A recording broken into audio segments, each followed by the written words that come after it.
hello. I'm still sorting everything out. I have no idea if I'm live or not. My captions are working. Hello, Yumi. How are you? I hope you are doing well. Hello, friends and bees and friends who are also bees, and welcome to Indie Thursday. Yes, auto mode. Pretzel is allowed to post in chat. Hello. I've forgotten how to speak clearly, but it is time for Indie Thursday. I'm going to be streaming, as you can see from the title, Higurashi When They Cry, Minagoroshi. I did look up the translation for this title and instantly forgot it, but no doubt it's terrible. This is the... God, I'm going to have to look this all up now. Written my Google page of election results. Minagoroshi is the massacre chapter. It's the answer arc for Higurashi, which is... stop giving me images, just tell me... Okay.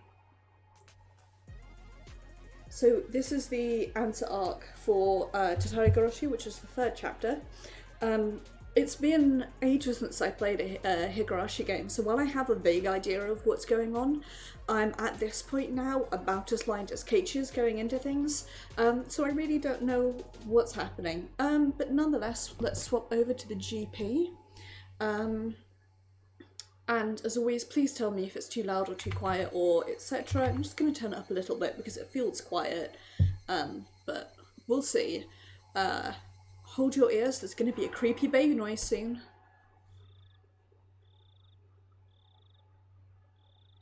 Or not.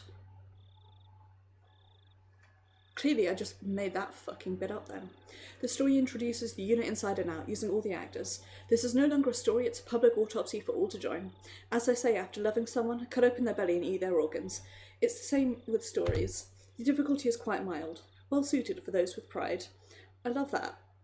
After loving someone, cut open their belly and eat all their organs. That's great.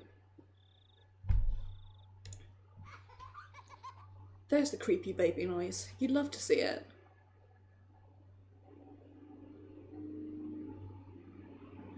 Yep. It's there every single chapter and it's very annoying. What do you... Oh, so... Fuck. I'll pause that. I need to sort this out. Love to be able to control Pretzel from my Stream Deck. So just like a warning, apparently this is mostly told from the point of view of Rika. I can just about remember the different voices I used to do for characters, but if it is from Rika's point of view, for the inside voice I'm just going to do my normal voice because reading out loud is difficult enough as it is. What are you doing? I don't see you playing by yourself that often. Be gone, mouse thought. All you could do before was nod to my questions. Since when do you have your own will? I'm glad. I finally have a sister or a brother, whichever you are. I used to be an existence of nothingness, just like you. But one day I began to have my own identity, my own thoughts, and eventually my own body. So it's not a surprise to see you in possession of your own will. Welcome to this vast yet tiny world, my sister. You might be my brother, but let me call you my sister until I know for sure. Surprise, I was neither. This is an endless, eternal, and infinite world. But that doesn't mean it's boundlessly vast. I suppose you could describe it like a ring with a small diameter. While the ring is eternal, an eternal, endlessly looping world. That doesn't mean it contains infinite space. Yes, in short, this world is eternally sealed. The future is supposed to be an infinite weave of countless choices. Yet, for whatever reason, our world always ends in death. John. Hello, thank you very much for the host. It is very much appreciated. God, words, so difficult. Me reading out loud and struggling. If I were to compare it to something, perhaps a Maze of Fate would be appropriate. Looping through the same moments forever, steadily grows harder and more dejecting, eventually producing something like me. Then as that draws further on, even one like you is born, and eventually this world may be filled with your sisters too. After that, we'll build a colony inside of it, and once we lose our interest in this maze, Rika Frude will disappear from this world. It looks like you still cling to this narrow world, Rika, though I lost interest long ago. Which is why I'm truly glad you were born for me to talk to. So what are you doing?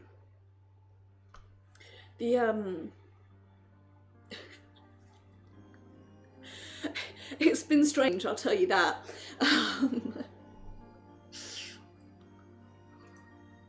Getting text from my mum at 4 in the morning and being like, shit, I'm asleep, definitely not responding. It's been nice, like, being able to hang out with people and having stuff not be, like, at the butt crack of night for me. Are you collecting fragments of memory? There's only 5 or 6 of them right now. It must still be fun for you, though. There used to be more fragments long ago, but one by one they disappeared into the darkness. Now, these are the only ones that remain clear. Oh, that's not how you're supposed to use it. See? Try and hold it up to the light. All of that is the life of Rika Frude and its end. That one is... Oh, I remember that one. That's the world when Keiichi was cursed. Those fragments are like books to me, so I titled that one the Onigakushi chapter. Do you remember what happened in that one? Keiichi hallucinated that everybody turned against him. Good. That makes things easier. In Onikakushi, Keiichi Maebara was consumed by the darkness. He couldn't accept the kind words his friends offered him, and eventually beat them to death, not knowing of their kindness. I'm so grateful for this, like, refresher. Very appropriate. We were all killed after that anyway. That had nothing to do with his story, though. That fragment is the Watanagashi chapter. Shion Sanozaki was cursed in that one. She killed many people out of revenge for her boyfriend's disappearance, as he went missing in 1982. Rika worked so hard, but she was captured at the end and she was tortured to death. That's why she chose to commit suicide in the Minagoroshi chapter, because things were going to turn out the same way. Aha! That fragment over there is called the Higurashi chapter. Satoko, Jesus' uncle, came back and locked her up inside the house. That was the worst word of all. There was nothing Rika was able to do in that world. Hello, lobster tree. It is the proper time zone.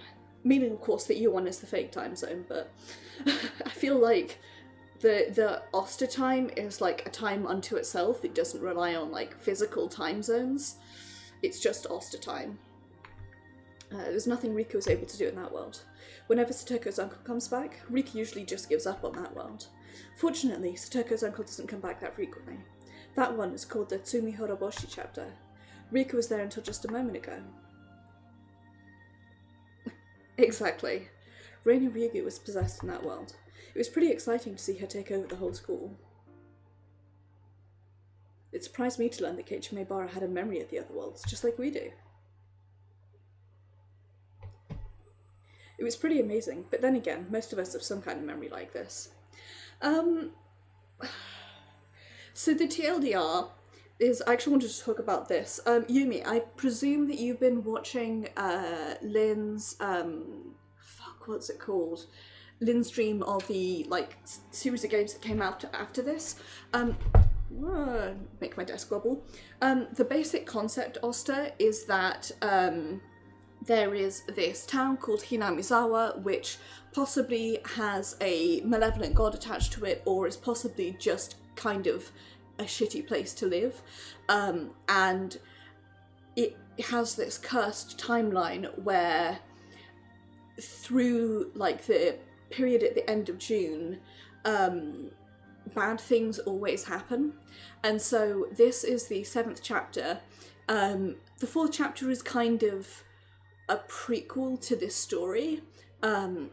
So it technically, this is arguably the 6th one, where this is the sort of answer arc to the 3rd chapter, where Satoko's shitty uncle comes back and everything goes terrible. And the thing here is that one of the characters, Rika, is potentially possessed by the malevolent god, like potentially it's sort of emblem, for lack of a better phrase, and she appears to like have memory of all the previous runs through the timeline. This is a really good game. I really like this. It's a Japanese visual novel, and it was the guy's like first time writing a game, so it gets kind of wacky in a bad time sometimes, but overall it's a really neat game. And then the implication, as I understand it from Lynn, is that the whole of this universe is like a bad bubble that exists inside the bubble of the game that Lynn is playing, which I cannot for the life of me remember the name of, which is like a murder mystery, more a proper murder mystery as opposed to this, which is like a cabin in the woods type horror film. Anyway. It's pretty amazing, but then again, most of us have some kind of memory like that. We all have an imaginary world within us, some idea of what would have happened if you'd done things differently. It's like the strange feeling you get when you do something for the first time, but it feels like you've done it before. Everyone has a memory of an imaginary world in their mind, but the memory is not always that clear. It's not surprising, really. You are special enough to be able to see those fragments of memory. It's probably very difficult for you to understand how special you really are. You were born into a world where it's a natural thing for you to see these fragments. I was originally born in the normal world. I didn't know until recently that I could collect these fragments of memory. You grabbed those fragments just because you could, but I didn't know how to do that for a long time. I'm sorry. I'm sure you're not interested in hearing my story. Huh? What's wrong? What are you curious about? Oh, you're curious as to why so many different incidents occur in the same world? It's very interesting, isn't it? Why do you think that's the case? Let's think about it together. Thinking is the first step towards playing a game. You come in at a really good time, Lost It, because you get like the refresher on the whole story, more or less. The main character amongst Rika's group of friends is Keiichi Maebara. In Onikakushi, he was possessed by suspicion and killed Reina Ryugu and Mion Sanosaki. If that was an inevitable event, he'd be killing them in every world. In other words, what Keiichi Maebara did in Onikakushi was not inevitable. Indeed. The only thing that's inevitable is Keiichi Maebara's role. If Keiichi Maebara was someone with a naturally suspicious heart, he would take the same actions in every world. But that didn't happen. It's true that Keiichi Maebara is both passionate and easily convinced of anything, but it's rare for him to exhibit the kind of rage he displayed in Onikakushi. In other words, even though something might seem inevitable in one world, that may not be the case if you compare it to a different one.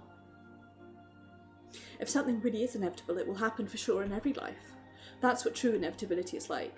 It's very important that you know that. When you compare the different worlds, what's common amongst all of them is the truth. Understand? Like I said, what seems inevitable in one life could just be a random event in another. There's only one thing which is true in all of these worlds, but I'm not sure if it's going to be mentioned, so spoiler. The club activities that Mion Sanosaki suggests are a good example. If Mion Sanosaki had a strong inclination towards playing certain games, you'd be playing them in every world. But in reality, you participate in different activities in most of them. That means the games they play in the world are randomly decided by Mion Sanosaki. We know that now because we've been through many different lives. Those who only live in one world can't see if the event in question is random or inevitable. Typing and reading at the same time.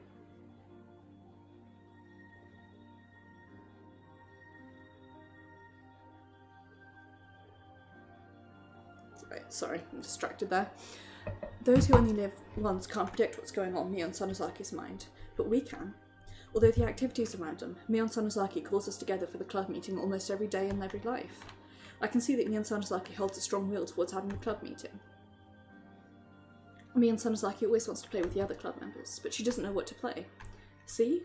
We can read Mion Sanosaki's mind just by examining these fragments. With this alone, we can see part of who Mion Sanosaki really is. She's friendly, is what she is. Friendly, but sometimes scary. Let me talk a bit more about Keiichi Maebara. For those who only live once, the world of Onikakushi chapter is nothing but a story where Keiichi suffered mysterious hallucinations and beat his friends to death. For them, there's nothing beyond that fact. We, however, can compare different fragments and find out something they could never see. As a result, we know that the murder of his friends was not inevitable. I told you that just earlier. In fact, while there are but 5 or 6 pieces in front of you, he only kills his friends in one of them. That means we can roughly conclude that the possibility Keiichi Maebara triggers the tragedy is less than 20% and is almost a fluke. This means that amongst the countless worlds, Keiichi Maebara causing the tragedy is an unimportant factor. Can you find the common thread to be drawn from here? Why, you found it already? No wonder you were born in this world. You're quick to learn the knack for playing with building blocks. I didn't figure that out for a while. I was born in the normal world, so I could only see things from a single world's perspective. I was too obsessed with the fact that Keiichi Maebara caused a tragedy, so I had trouble finding it. Right, that's exactly right. You see it? The Yonakakushi, Watanagashi, Meakashi, and Sumihoroboshi chapters all have something in common. Someone in the group becomes violent because of dark and paranoid thoughts. So, this one was Keiichi. Watanagashi was either Mion or Shion. Meakashi was what's brain emptying out. Meakashi is Reina, and Tsumihoroboshi, no? Oh, I can't remember. It's Keiichi, Mion/Shion, Reina, and Mion/Shion. In each world, either Keiichi Maebara, Shion Sonozaki, or Reina Ryugu became violent as their delusions grew stronger. Keiichi Maebara, Shion Sonozaki, and Reina Ryugu are all my close friends, but they were all born and raised differently. The only common factor is that they all live in Hinamizawa. I just said it not too long ago, though. When we peer through these fragments of multiple worlds, the constant phenomena become our facts, and the chance phenomena hold little meaning. In other words, the unrelated individual culprits are not all that important. To go further, the violence of their crimes also bears no meaning. Keiichi Maebara beat his friends to death, Shion Sonozaki killed the central people of the three families, and Reina Ryugu took over the school. They were all different. There's nothing in common there. In fact, the very, very important truth is that while the culprits and crimes are decided at random, their process of growing paranoid until they resort to violence is always constant. Wink. The suspect changes every time, but the process does not. The terrible thing about this is that I accidentally spoiled myself as to who the big bad is, and I can't forget that because I feel like I knew it already, which is really annoying. But hey, after comparing the different worlds, this is the truth I found. This is one truth that is common to all the worlds of Hinamizawa. The rule is that a random person becomes violent under the influence of paranoid thoughts. This is Rule X. Keiichi Maebara, Shion Sonozaki, and Reina Ryugu, pieces with no particular connection, have the potential to succumb to that rule with random probability. I don't know what the probability is that those pieces will be ensnared by that rule. Perhaps there is some rule to that too. Is it because these three are all close in age? Or is it because they all live in Hinamizawa? Well, we're not detectives or police officers. This is not something that a small girl like us, Rika Furude, can easily figure out. At least we now know there's a mysterious rule in the world of Hinamizawa. People who only live in one world have no way of knowing that. I'm proud of myself for figuring that out. I guess for you it's not particularly surprising then. Huh? What did you say? That's right. If something's common amongst all worlds, then that means it's fated to happen. Some events quickly come to mind, don't they? Right, Jiro Tomitake and Mio Takano were always killed in those worlds. On top of that, they're murdered in exactly the same way in every world. In other words, unlike our previous rule with its variability, their murders are thoroughly planned out by someone with a strong will. So that does not fit with the mysterious, vague Rule X that leads random individual to violence. After all, they're always murdered, regardless of who falls to Rule X. This is the thing that constantly confused me until, I reckon there is, if there's not, an outright curse, there is somebody who is in the main families who is taking advantage of that curse, and that's why these two always die. Jiro dies because he's an outsider, and Mio disappears but is found just further away, but she dies because she is trying to find out secrets that are not wanting to be found out. To be honest, she's also an outsider, so... Therefore, there's another rule to these worlds, a rule that says Jiro Tomitake and Mio Takano will get killed on the night of Watanagashi. Let's call it Rule Y. Don't you see how funny this is? Jiro Tomitake and Mio Takano are killed in every world, right? Every time, the character who gets cursed always thinks that their deaths have something to do with the danger that's awaiting them. The fact that someone turns violent, Rule X, and Jiro Tomitake and Mio Takano's deaths, Rule Y, are supposed to be two independent rules, but they all tend to link them together. Of course, one could say that's how they become ensnared in the spell of paranoia leading them to violence to begin with, but do you think in their paranoia that they notice someone is trying to lead them to link those rules together? Yes. Whoever the piece leading them is, they are the ones making the stage called Hinamizawa very complicated. There's two of them. There's policeman and there's Takano. You should have noticed at least 2 suspicious people. Do you know who I'm talking about? That's right. Fucking... This is like, can you remember what's happened in the last several? Apparently, I'm guessing the reason for this, like, refresher is that there's, like, such a long gap between the games being released that we need this, like, here's what's happening, and I need it just because it's been, like, what, 2 months since I played this game? I'm referring to Kurado Oishi and Miya Takano. The hiccups, goodness. When you compare our previous fragments, the role of the piece known as Oishi becomes clear. He's a detective who's retiring this year, and he's in a hurry to solve the mystery of the deaths in Hinamizawa. After he retires, he'll have to move away from the village. That's why he's desperate to solve this case before he has to leave Hinamizawa. Why is he so obsessed with the serial murders in Hinamizawa? That's right. It's because of the first murder involving the manager of the construction site. The victim was Oishi's friend. You'll see that if you look at the Himatsubushi chapter, which is the prequel to the rest of the games chapter. Oishi was there when the dam conflict was at its peak. He saw how the Sonozaki family took control of the Onagafuchi Guardians, and he believed that the Sonozaki family was pulling the strings behind the whole incident. That's why he always suspected that the Sonozaki family was behind the series of mysterious deaths, regardless of the evidence or lack thereof. His personal bias belief, combined with his credibility as a police detective, affected the pitiable victims of the persecution complexes in each world. As a result, the pitiful victims of Rule X come to accept the Sonozaki family as identity of the unknown force that paranoia seeks. Shion Sonozaki's case was the most conspicuous one. So if this piece, Oishi, didn't intervene, then perhaps the victims of Rule X wouldn't have resorted to such violence. So the role his piece plays is to indirectly cause the tragedy. I don't know who named him this, but Oyashiro-sama's servant is the perfect nickname for Oishi. The other suspicious person is Miya Takano. One would assume the only role of a piece is to amuse itself with research into Onagafuchi's dreadful history, and to take pleasure in scaring others with those tales. However, just like Oishi, she also gives him the idea that the Sonozaki family is behind all the mysterious incidents that happen. She's also the one who gets us all up in that storage hut zone. She interfered the most with Reina. For Miya Takano, Reina was the perfect prey, grasping at straws to try and identify the force she suspected. Ironically, however, Miya Takano always ends up getting killed at the end. If she'd survived and seen Reina take over the school, she would have laughed long and loud. Now, have you realised that these 2 pieces and the roles they fulfil have their own rule too?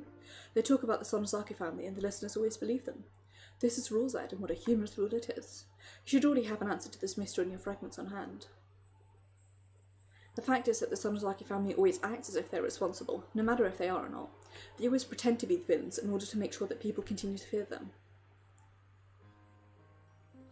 As a result, the villagers believe that the Sonozaki family has been pulling the strings ever since the dam conflict ended. Kurado Oishi and Miya Takano were simply fooled by that rule. Actually, the whole village is fooled by it. Still, the more I think about it, the stranger the series of mysterious deaths in Hinamizawa seems to me.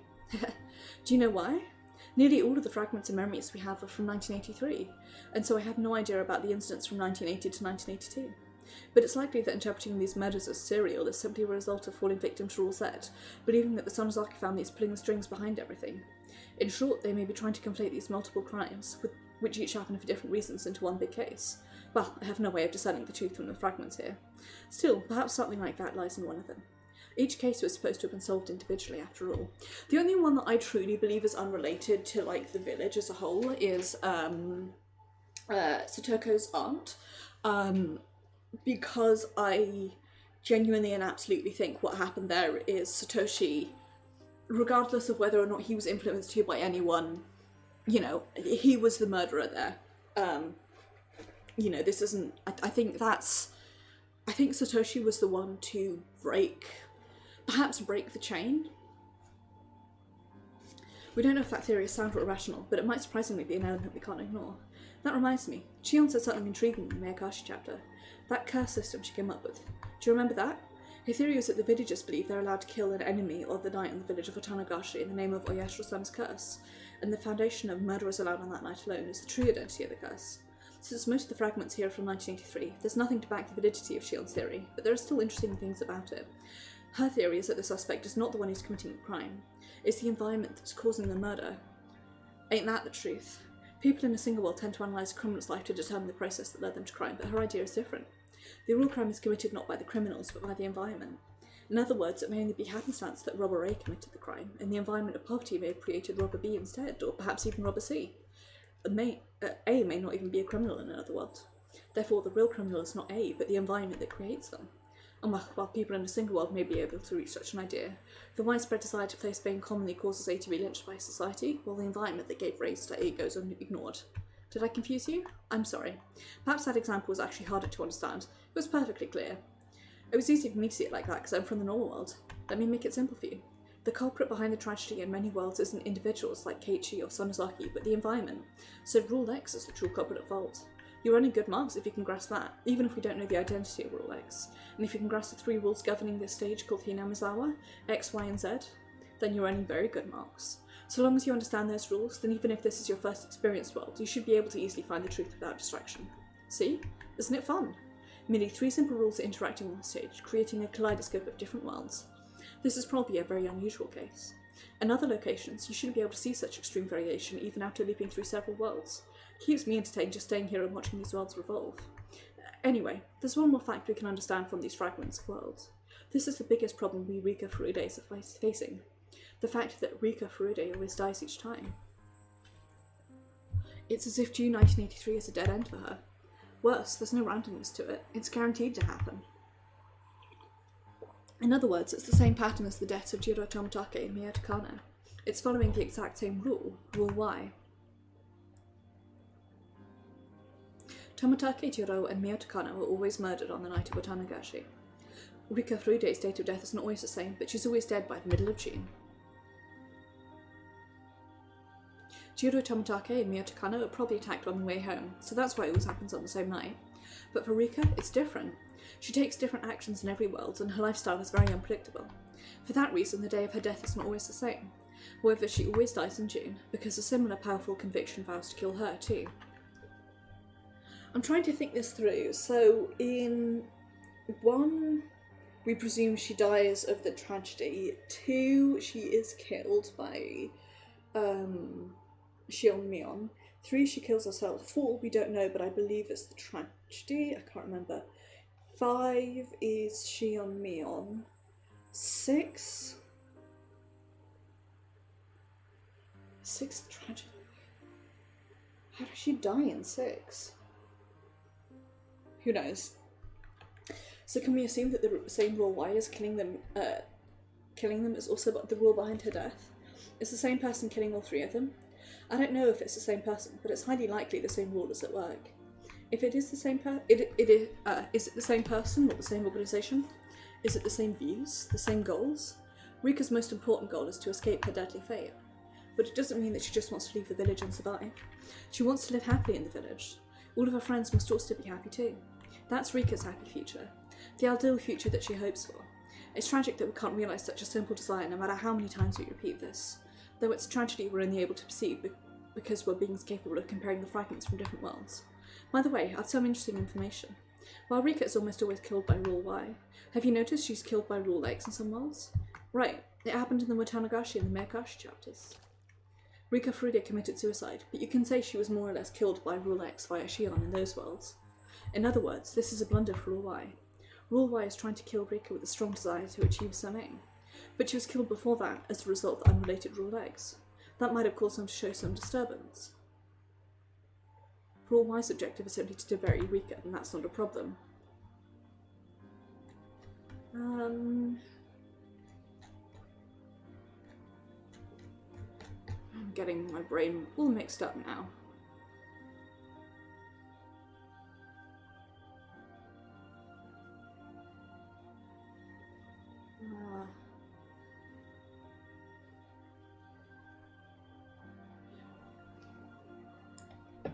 So, X is that somebody is driven to violence, Y is that there are 2 people potentially driving to violence, and Z is that the Sonozaki's just try and take control.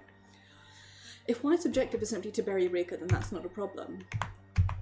But if they have some objective beyond that, then that might show up as some other phenomenon. Perhaps when Higurashi and Minagoroshi chapters have something in common, something that doesn't happen in the other worlds. Unfortunately, we're Rika Furude, so we don't know what happens after Rika is dead.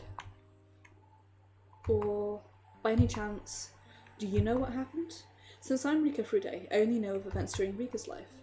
You, on the other hand, are a special existence who was born in a superior world. Is there anything that didn't happen in the Watanagashi and Minagoroshi chapters that happened in all the other worlds after Rika's death? If you know anything, then that must be another truth behind Rule Y.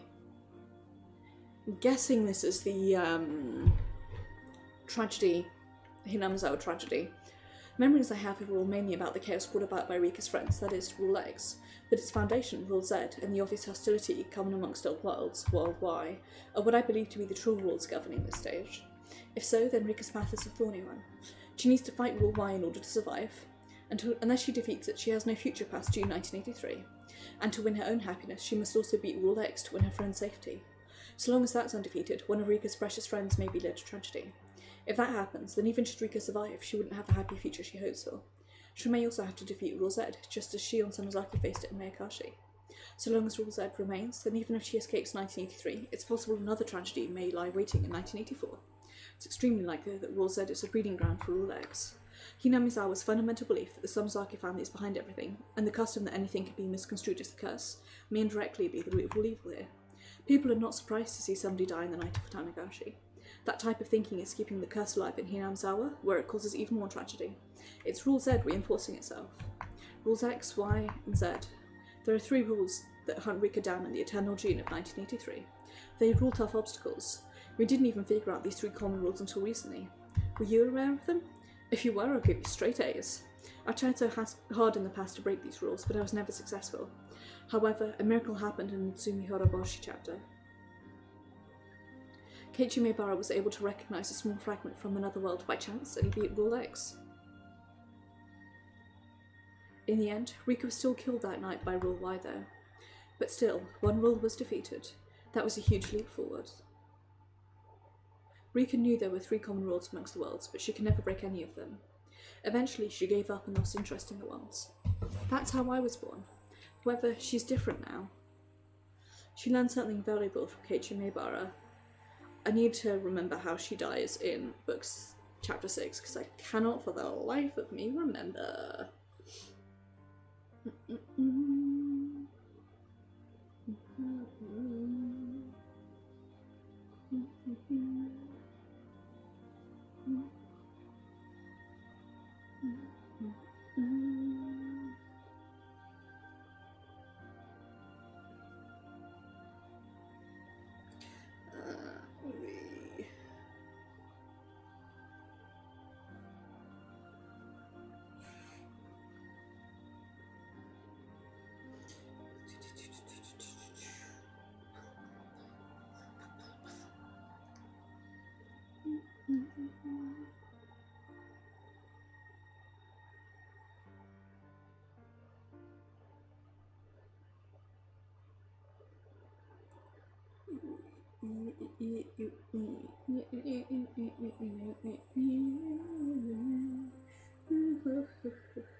I hate the wiki page, it is the worst designed.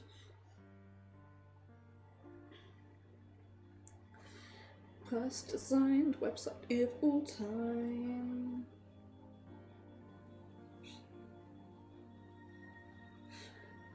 Beep.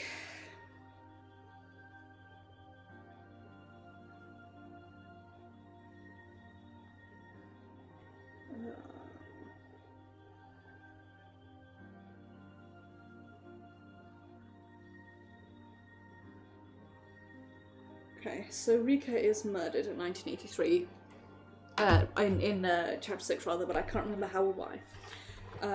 She's different now. She learned something valuable from Keiichi Maebara, that the rules can be broken with a strong enough will to fight. If she can break all 3 rules, Rika Furude will be free from her eternal prison. She doesn't have much time left though. Rika has travelled through many worlds. Her physical lifespan's not a problem, but her mental lifespan is getting shorter, and I'm hiccuping. Mentally, she's extremely old, and her soul is starting to turn into something different. In the end, she'll probably lose the ability to experience singular worlds.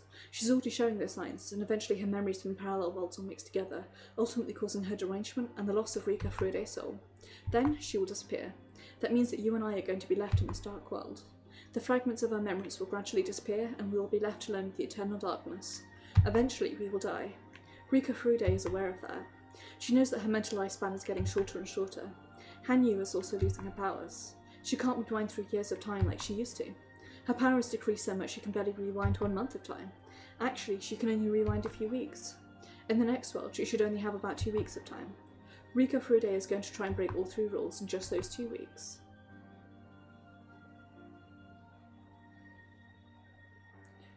I wanted to know what was outside the world, so I tried to claw my way out from there. I wanted to know what's outside the wall so I continued to climb even when I fell and injured myself. Finally realised the higher I climbed, the more pain I feel. Curiously, toward the world of my physical pain became equal. I finally understood the meaning of the frog in the well. Frederica Barncastle from depicting... Oh, well... I was going to read that, but oh well.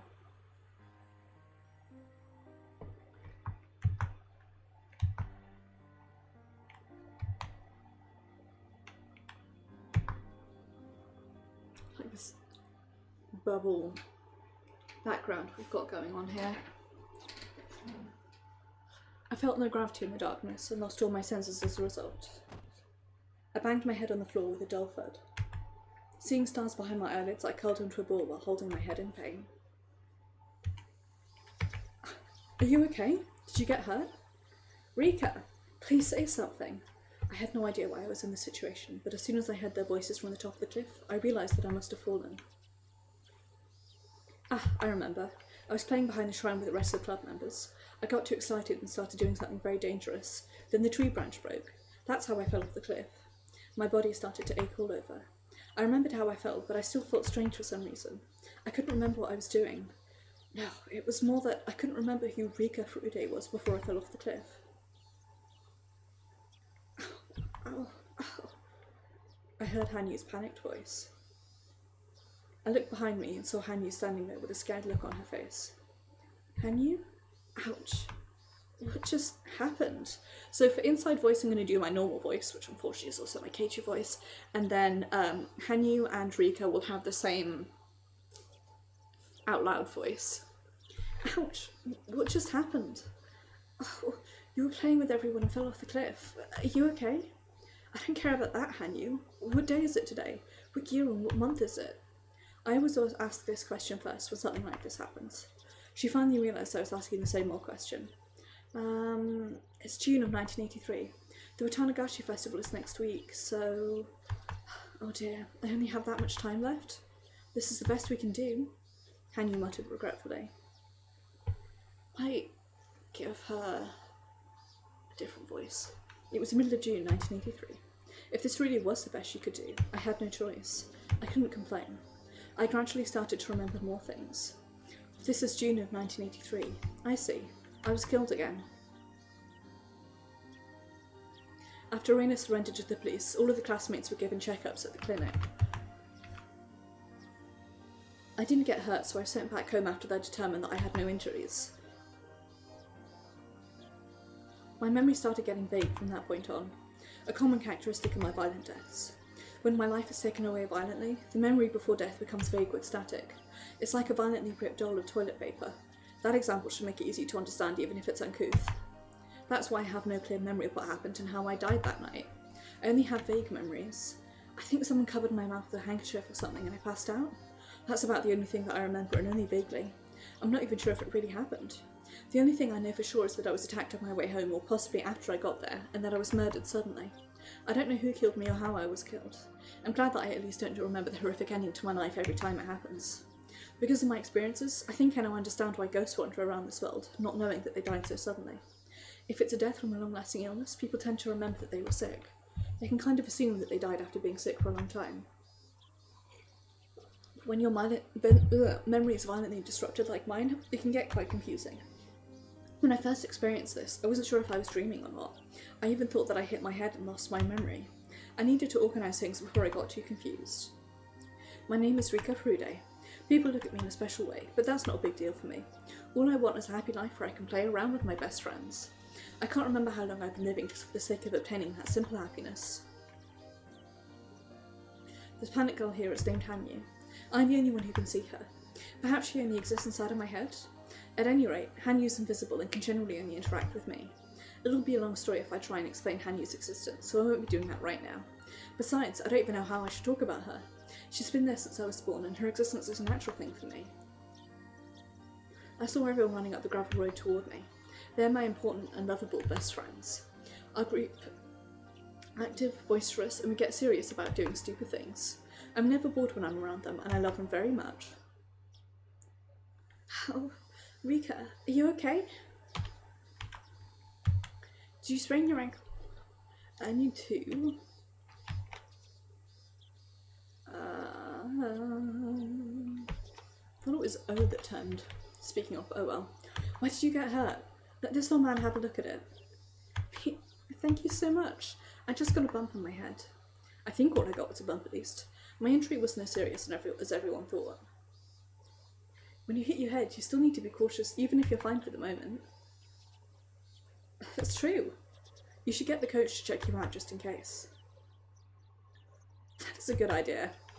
There goes my voice already. 45 minutes in. Do you want me to go and get him?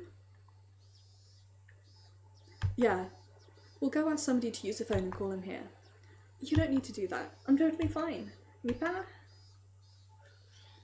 Absolutely not, Rika. You must be cautious. Satoko warned me with a stern voice. It really wasn't a big deal, but I decided to nod since Satoko was trying to be generous. She wasn't trying to boss me around or anything. She was only saying that because of how much she cares. I've seen it before in many different lives that I've been through. I have no doubt she's really concerned about me. It's not just Satoko. Mion, Reina, and Keiichi are the same. They're all nice to me, and they do truly care. Mion left to look for a phone. Reina also left with a towel, looking for a water tap. Satoko remained nearby, taking care of me with a worried face, and Hanyu was just standing there, still wearing a panicked look.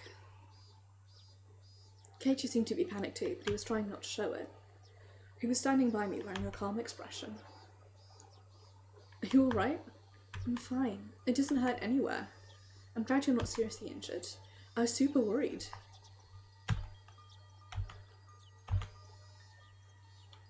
How do I...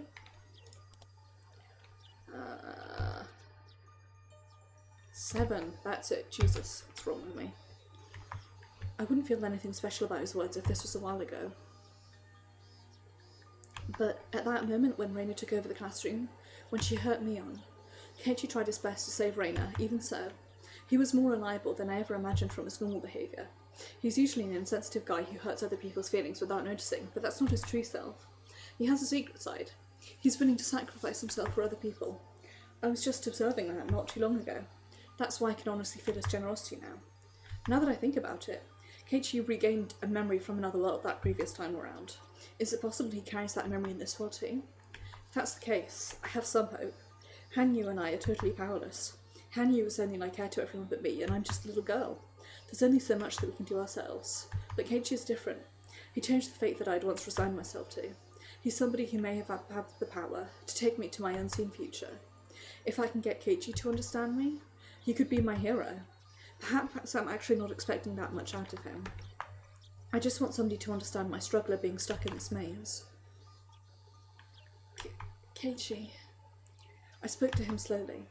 It had been a while since I felt so nervous. I hadn't felt this way since I started my endless life in 1983. As a witch, I normally would know what his response would be before even talking to him. I often remain silent because I already know how pitiful the reply would be. But in that case, why was I so nervous now? Huh? Did you call me Rika? Hanyu gave me a disappointed look before I responded to Keiichi. Rika. I could tell what Hanyu was thinking too. The miracle wasn't going to happen. If miracles do happen, one could have happened many times in my other lives, but I've only seen one miracle before. The miracle that Keiichi gave me was a once-in-a-lifetime kind of miracle. Only if it happened again would it be a true miracle. I won't get out this world just because I rolled 6 on the die once. I can't get out unless I get a miracle that's equivalent to getting a 6 on the die 10 times in a row. And so, I rolled 10 dice, all wishing they'd all turn out to be 6. Keiichi. What is it? Are you hurt anywhere? He looked at me worried after I called his name twice. Keiichi, do you remember? I knew how sudden my question was. As I thought he would, he looked at me with a confused face. Huh? What are you talking about? I looked inside his eyes to see his true feelings. He should remember. He should know. Even though he doesn't have the memory, Keiichi experienced it. Huh? What is she referring to, Keiichi? Did you do something bad to her? You had better speak up. Keiichi, do you remember climbing up on the school roof? School roof? Keiichi, you climbed up there? I'm not asking you, Stoko. Do you remember, Keiichi? I did. I climbed on the roof. When? You must be mistaken somehow, Rika. I never climbed on the roof, and I don't even know how to get up there. Of course you haven't experienced it in this world yet, but please tell me that you remember. I know you've never been up on the roof, but you should still remember doing it. You shouldn't be able to remember it, true, but you actually did once. You should be able to remember it once again. Perhaps you went up there to get a ball or something? Never. Have you been up there, Stoko? Unthinkable. I would get in such terrible trouble if I did something like that. But I bet it'd feel really good to take a nap up there. There's no way you would remember. If miracles could happen that easily, neither of us would be suffering like this. Shut up. I knew that. I knew that you wouldn't remember. Our fate is already set in stone. We're like a pitiful cicada that dies after the summer festival. Shut up. As I stared at her fiercely, Hanyu realised she'd crossed a line. This might be a waste of time. The maze we're in might not have an exit. It might be an endless leap without a goal in place. We are trapped in this fate. I thought that Keiichi might be able to get me out of here, but that Keiichi I saw was truly a miracle, a momentary glimmer. The Keiichi of this world doesn't bear that same miracle. All the same, I'm not going to give up. Last time too, I gave up on fighting destiny. I realised Reina was beyond salvation, so I bid her farewell and forsook that world. But Keiichi fought and broke the cycle of fate. I should have worked harder with that Keiichi in that world. I could have broken this endless cycle together with him. Am I going to repeat this life, waiting for that miracle to happen again? I can't do that. I don't want to repeat the same life anymore. I'm tired of it. I'm tired of this world, my fate, and everything. I'm tired of getting murdered by destiny. Keiichi showed me a miracle. I should be able to do the same too. I must fight. I must fight with all my remaining power. I was always fighting. I was fighting when I had more power. But I never made it. How can I expect to win this time? Still, I must fight. Keiichi taught me that fate can be shattered. I'm going to fight one more time.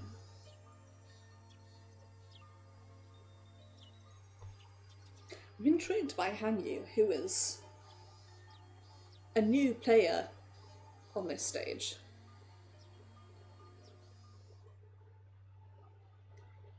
Tips unlocked to my granddaughter.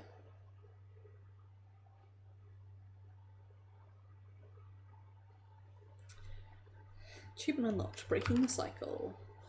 Go away, friends list. Let's do this one more time. Okay.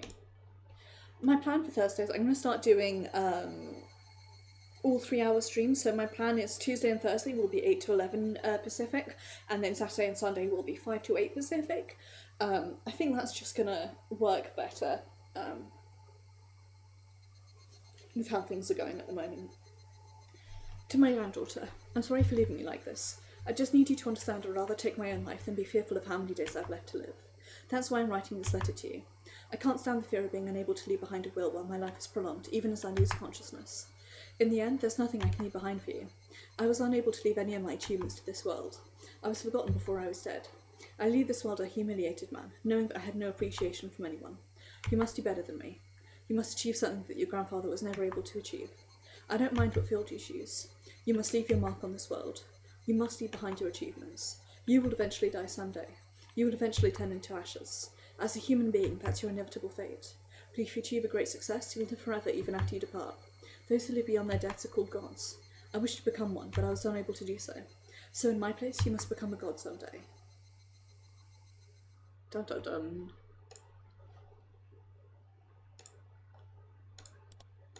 Time for me to do some quick maths by looking at achievements.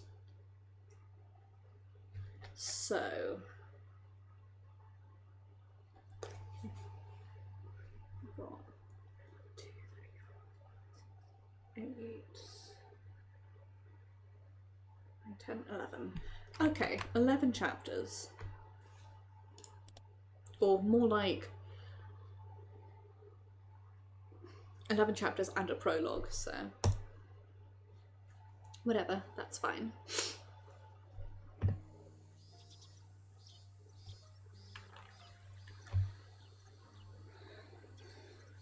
What's the achievement for this? I said it. One row these need to another. Pardon me, goodness. There, you're all done. Irie withdrew the needle from Stoko's arm. Must not have hurt much for the needle to be pulled out. Stoko kept her eyes closed in fear, thinking the needle was still inside her arm. Stoko, you're all done, you know? What? Oh, it's finally over? As Stoko opened her eyes, she found that Irie was no longer sitting in front of her. Takano was wiping her arm with rubbing alcohol instead. That's right, you're all done now. Dr. Irie is good with needles, unlike me. You didn't even notice until he was finished. Don't touch that part of your arm for a while, okay? Also, try not to carry anything heavy. Of course, I know that by now. Good for you, Satoko. I'll pat your head for you. Huh. There's nothing I did that would require you to pat my head. Not long ago, she would go into a panic when it was time for her to get a shot. The way she behaved today in itself was worthy of praise. Everyone in the room smelled, aware of that growth. Please give it the usual test. Will you, Mr. Kano? Sure. All right, Stoko, it's time for the quiz we always do. Your quiz is always quite difficult for me. Take it easy. If it's too difficult, you can just tell me that you don't know the answer. You don't have to think too hard. Just tell me whatever comes to mind at the moment. Takano smiled at Stoko to ease attention. Then she led Stoko to a desk in the back of the examination room. I hope Stoko gets better soon. I don't know if it's because of the heat, but Stoko has been showing negative symptoms since last month. The change of the seasons can affect her physically and emotionally.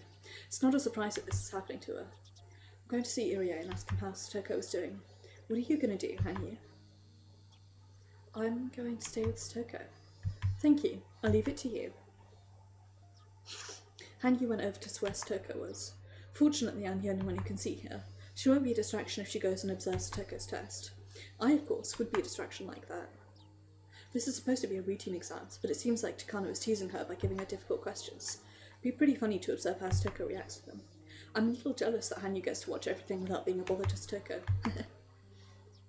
Irie was talking to other staff members about Stoko's exam results. I walked up and joined them. Thank goodness. She seems to be improving. From what Irie was saying, her results must have turned out well. Irie, how is she? Don't worry, the results were good. I'll discuss this more with you two later. After ordering the staff to continue their work, Irie showed me some difficult paperwork and started explaining it to me. I guess we overreacted to the test results from last week. Her condition shifted dramatically because of the change in climate. Did she have a cold by any chance? There was one night recently that was fairly hot. Stoko was sleeping without her blanket and her stomach was exposed. She might have caught a cold that night. She was sleeping with her belly exposed. I poked her belly button, but she didn't wake up at all. Sounds like fun. Please call me if that happens again. Her belly is chunky too. It's so cute that I didn't want to cover it with a blanket. That's why she caught hold, huh? Rika, I can hear you. You'd better put a blanket on me next time. You're in the middle of a quiz, Mr. Stoko. You need to concentrate. Irie, Hanyu and I all laughed. Stoko went back to her test with a bitter look on her face. Irie began speaking to me in a softer voice. She's in remission, but her level is still L3 negative. She was and will continue to be in a critical condition. She's never going to get better. Just like with anaphylaxis, her body will be conditioned to react severely even after the foreign chemical is out of her system. In other words, she'll never move below the level 3 stage. Yes, that's right. But it's not the end of the world. She can control it by maintaining a proper lifestyle as well as taking some medication. But it'll never be cured in her whole lifetime. Welcome to chronic illness, babes! I looked at Stoko as she enjoyed taking her test. She seemed to be having fun, even while being teased by Takano. Can't believe that she's suffering from an incurable disease. If you think of it in a negative way, you're right, but many people in the world are coping with incurable illnesses. Diabetes is a good example. The condition itself can never be cured, but the symptoms can be controlled. I know that very well. There are many worse diseases in the world. Stoko might be in a relatively good situation compared to many other sick people. Of course, I'm not giving up on her. I'll make sure that I'll cure her disease someday. I promise. I trust you. Yes, trust me. Irie spoke to me with a serious look on his face. As Stoko's best friend, I felt relieved to hear his words. I'm sure he'll do his best to save Stoko's life. I have no doubt that he'll do so. I've seen him act like this in every life I've lived. I also know why he's so passionate to save her, but I'm not supposed to know about it in this life. That's why I always pretend not to see a sad smile. By the way, Rika, we'll be conducting another big test at the end of the month. Am I going to be the guinea pig this time? It's not like that. You're only helping our studies, which will save many people's lives. Irie's guinea pig is not just Toko. I'm also one of them, although guinea pig is probably not the right term. Without Irie's efforts, Toko would not be here today. For that reason, I should be showing respect to this man. I smiled at him, since my choice of words had hurt his feelings. If testing me can save Toko's life, I don't mind being a guinea pig. Thank you for your support. I wouldn't be causing you so much trouble if I had more money and equipment. The next moment, the phone rang. Irie answered it in his usual business-like tone. Hello, this is Irie. You have a call on the line from Tokyo? I'll transfer it to the other phone. I could hear the voice from the phone. Ah, that must be Risa then. Is it that time of year already? I'm going to pick it up at the office. Will you transfer it there? Absolutely. Please hang up on this line in that case. Got my phone voice on for a minute there.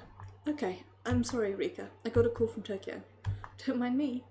As soon as Irie hung up the phone in the other room started ringing. He left the examination room and headed towards the office. Hanyu returned to my side as soon as Irie left. Hanyu doesn't like to be around me when I'm talking with Irie. I don't think she dislikes him. It's just that she doesn't really want to hear what he has to say.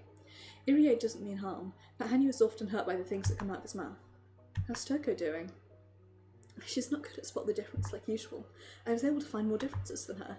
I don't care how well you did. What about Toko? Oh. Thought she was there to check on Toko, but she was taking the quiz alongside her instead. It's so typical of Hanyu. She was treating it almost like a game, but Toko was tired after taking the same quiz every week. She seemed sleepy, especially after waking up so early this morning. The quiz in this case wasn't about a right or wrong answer. It was about timing, in minutes, how long it took her to answer the question, and observing how she acted during the quiz. Not all of the questions would be simple ones, so Toko often got headaches, more so than even the spelling tests we take at school. Is it almost over? Yes, it is. The book Takano has right now is the last one. Takano was showing a book to Toko with abstract pictures inside. I couldn't even tell if that was supposed to be a picture. It was just a symmetrical ink stain. This is the last one. What do you think this is? Both Hanyu and I looked at the picture over Toko's shoulders. Even I didn't know what to answer when looking at the strange ink stain. Toko continued to think. Takano observed her, taking notes whilst Toko struggled. She was also timing how long it took her to answer, holding the stopwatch under the table. I spoke to Hanyu so only she could hear me. What do you think it looks like, Hanyu? Oh! It's soft-serve ice cream. It fell onto the ground and ended up like this. Oh, it's been wasted. I see. This is a good test for understanding a person's mind. To me, it looked like a horse mackerel that had been cut open and its gut pulled out. I was thinking of food too. It was rather shocking to learn that my thought process is the same as Hanyu's. What does it look like to you? You don't have to think too hard. Pardon me. Toko must not be very good at this test. She always takes a long time to answer questions like this.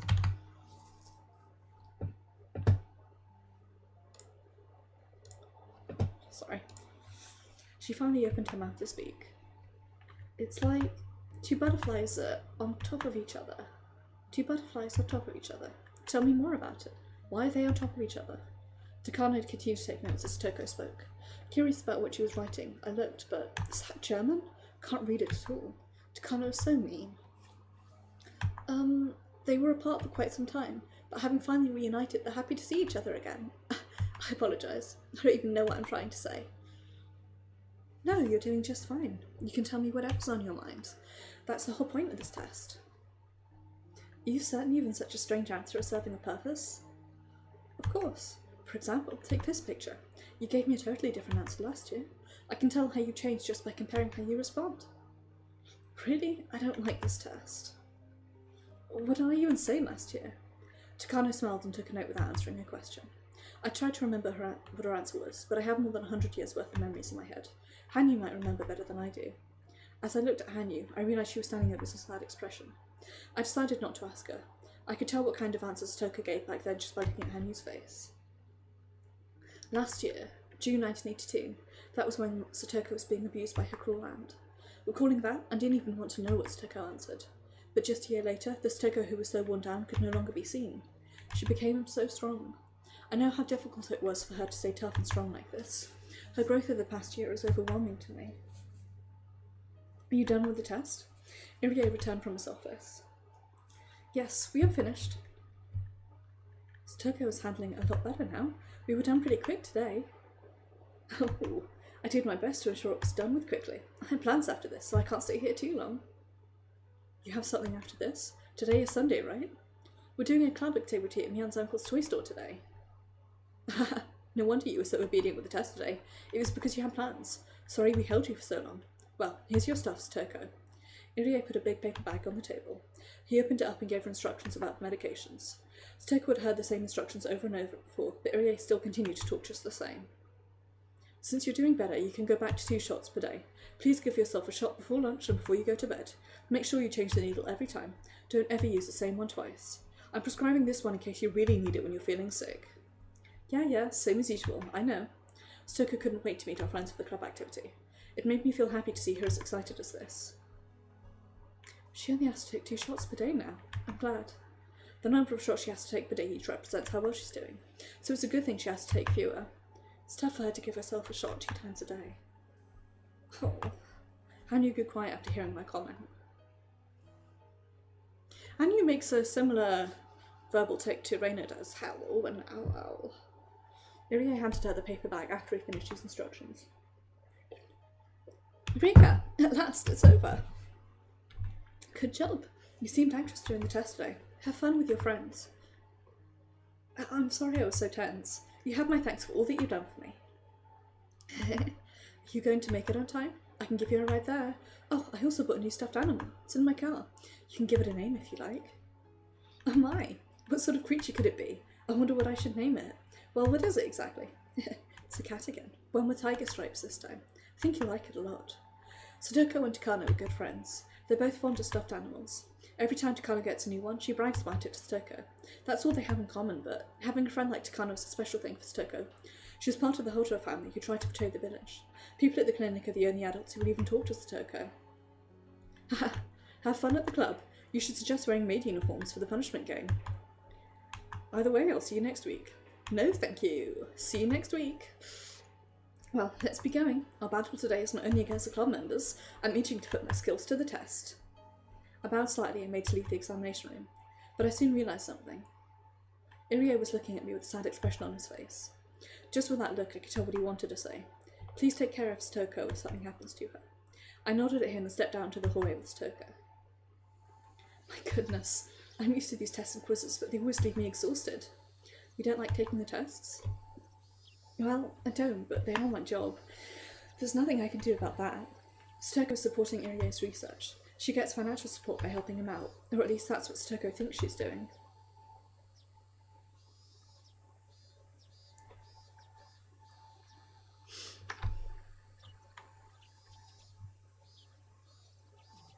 Satoko was bursting with enthusiasm, so we headed to Okonomiya at full speed.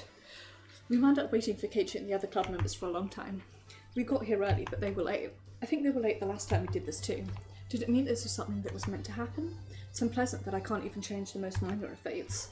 I finally saw them coming towards us on their bikes. Hello everyone, how utterly slow all of you are. Satoko acted like she was upset, but I could tell she was pleased to see them just the same. Oh, Satoko's so cute. That's why I never tire of her. She's adorable. Satoko's behaviour soothes my feelings of frustration. That's why I love Satoko. She was a small fluffy animal, I would definitely keep her in a cage. Good morning, Satoko and Rika. Good morning. Hey, good morning, Rika. Satoko, think fast. We've got to do this quick before the cops get here. Our goal is 1 billion yen. Huh? Keiichi, what in the world are you talking about? Are we late? When did you guys get here? Didn't take too long, so we've been waiting here a while. Me and Reina know that Satoko gets a check-up every Sunday at the clinic. Sorry about that. Keiichi didn't show up on time, so that's why we're late. That Keiichi. So he's the reason we're always late. That's not really surprising. Nipa? Wait a minute. Am I the bad guy here? Of course. Of all the club members, you're the only one who can play the villain. Ho-ho. What's that supposed to mean? You better watch your mouth. Keiichi and Satoko messed around with each other.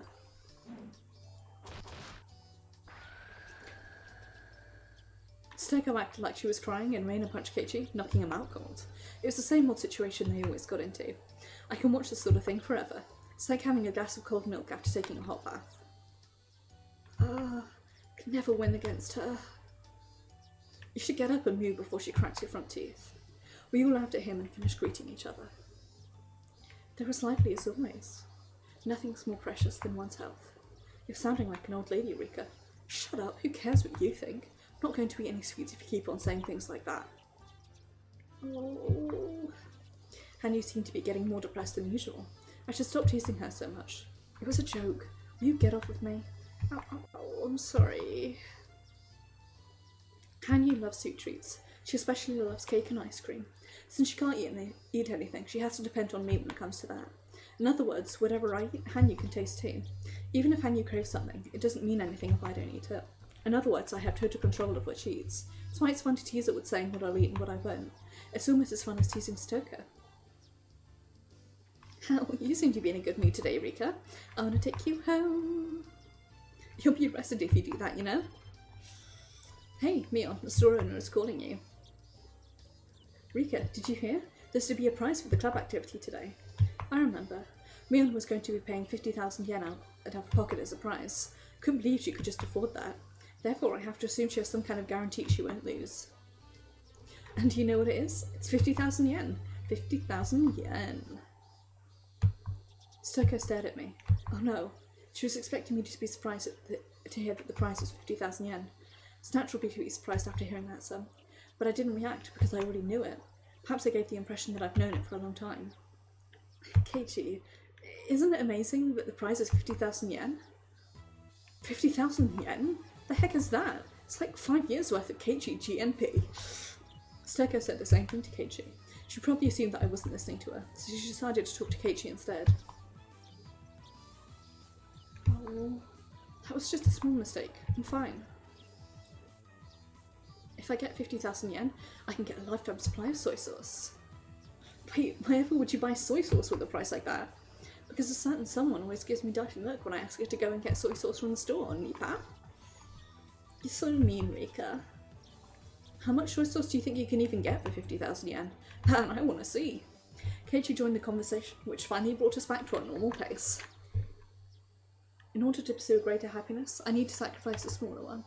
In a perfect world, Rika Furude was supposed to be surprised to hear from her best friend that the prize was 50,000 yen. But I already knew that. I knew it from my previous life, so all I could do was give her a boring reaction. Can't be surprised at the big prize of 50,000. I can't give her the reaction she expects from me. Am I losing the ability to be surprised by life? And after the continual repetition of small incidents like this, will there be nothing left that I can find interesting? Will I have nothing to be surprised about? I'll never be impressed with anything. Eventually, I'll lose my emotions entirely. That's why I'm always trying to be careful. I make sure I act like the Rika Furude who doesn't know anything. Even though I may not be impressed, as a young girl, Rika Furude should be impressed with many things. Rika Furude is supposed to act excited when she encounters something for the first time. I try to, at least. But the more and more I try, the more I feel like Rika Furude is someone very distant. Rika, I'm sorry. I know I'm only wasting my lifespan by feeling depressed like this. I should enjoy this life. I don't mean my lifespan literally. I'm not referring to my physical lifespan, but my mental one. The more and more I repeat the same day, the more I lose, from wonder to passion, and eventually my life will become like an overplayed videotape. It genuinely reminds me, Rika reminds me so much of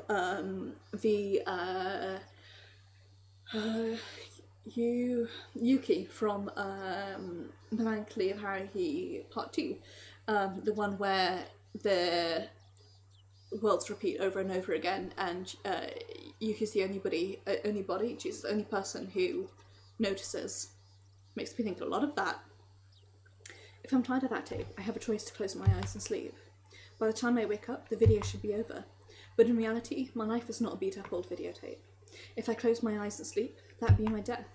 When my mental lifespan is over, Rika Furude will turn into a doll who can't even move a finger by her own will. When that happens, my pursuit of happiness will be over. I don't want that to happen. It's been at least 100 years, if not more. I've been stuck in this living hell for so long. I don't want my life to end up here. Sorry, I'm fine now. You must find it funny that I'm complaining about only a century. Oh, I've grown used to this fate by now. Huh, alright. I'm fine. I'm Rika Furude. I'm Rika Furude. If I don't stay focused on being Rika, I'm afraid I might end up showing my true self inside of that shell. Rika Furude is supposed to be a cute and innocent little girl, after all. Neat. What would you buy if you got 50,000 yen, Reina? I wonder if I can buy the Kenta doll. Do you think they'll sell it to me if I pay 50,000 yen to one of the Okonomiya chain stores? Oh, I think it'd be easier for you to buy the tools and the wheelbarrow to steal the doll. I bet Reina could break the chain with her bare hands if she wanted to. I agree on that one. Oh, you're all so mean. Thus we rejoin a typical flow of conversation naturally. Pardon me. Once I enter that flow, it's not hard for me to continue as Rika Frude. Being Rika is like flying a kite for me. Once it's up in the air, it can stay up in the sky for a while. But if something happens and it loses control, it's one heck of a challenge to get it back on track. Every time it tries to get back up in the air, the kite gets dragged on the ground and wears out. I'm exactly like that. Finally, Neil started clapping her hands to get everyone's attention. I already knew the rules. The members will be broken into 5 different groups, and each group plays the game that they choose together. I was secretly hoping that Mion would change the rules for some reason. There's nothing more boring than to already know what's going to happen. Mion can be very capricious. She really might change the rules. Yeah, but it seems like she's been planning this game for several days already. Strong will can be fated too, huh? Normally when we're doing club activities, Mion decides what to play at the last minute. She opens her locker and randomly decides what game to play. For that reason, our club activities are rarely repeated throughout my lives. That's why I'm never bored with them. But just as Hanyu said, today's event was something that Mion had been planning for a while. I was certain she wouldn't suggest anything spontaneously today. In that case, this won't be up to random chance. Mion had only one idea in her mind. Therefore, it was equivalent to destiny. Although her idea of having this event in the toy store is actually a spontaneous one. In all the lives I've repeated, there's a very low chance for this event to occur. You shouldn't expect anything to be different. I'm not expecting it.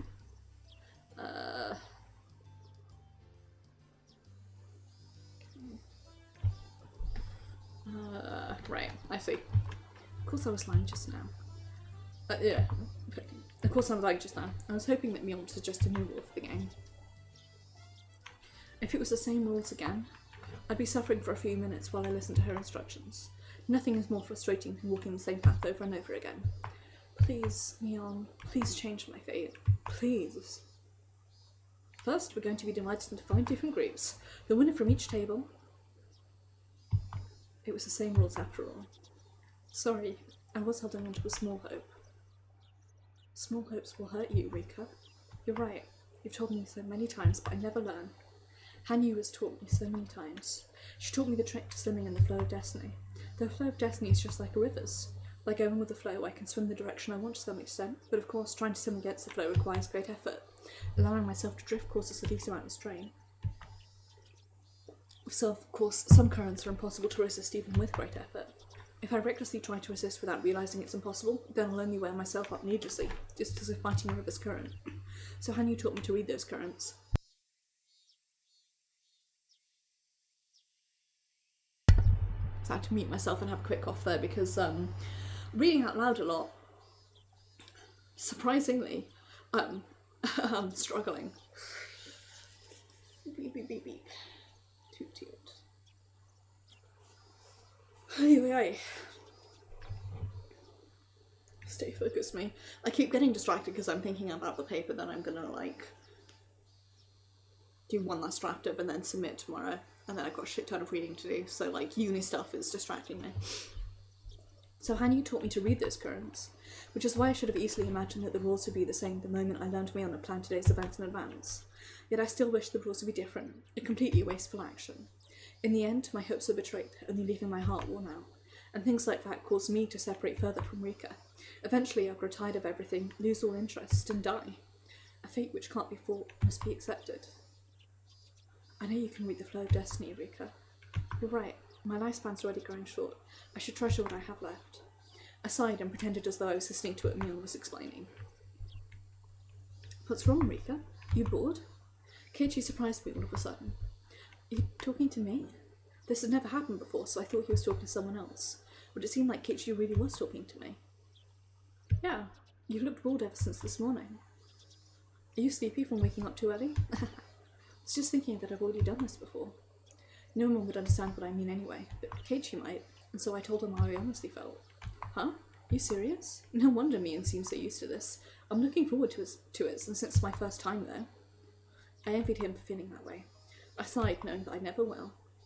I understand how frustrating it is to hear the same instructions over and over again. I went to cram school once and studied ahead a lot there. I remember how much I hated hearing the same lectures in school. Keiji didn't understand me, but I'm glad that he at least understood how frustrating it was. I'm the same. I'm frustrated at school too. What? You really? You always seem so happy. Rika Furude is supposed to be happy at school. That's why I act that way. Hearing the same things over and over again is like torture. It's easy for me to change what Stoko cooks for dinner.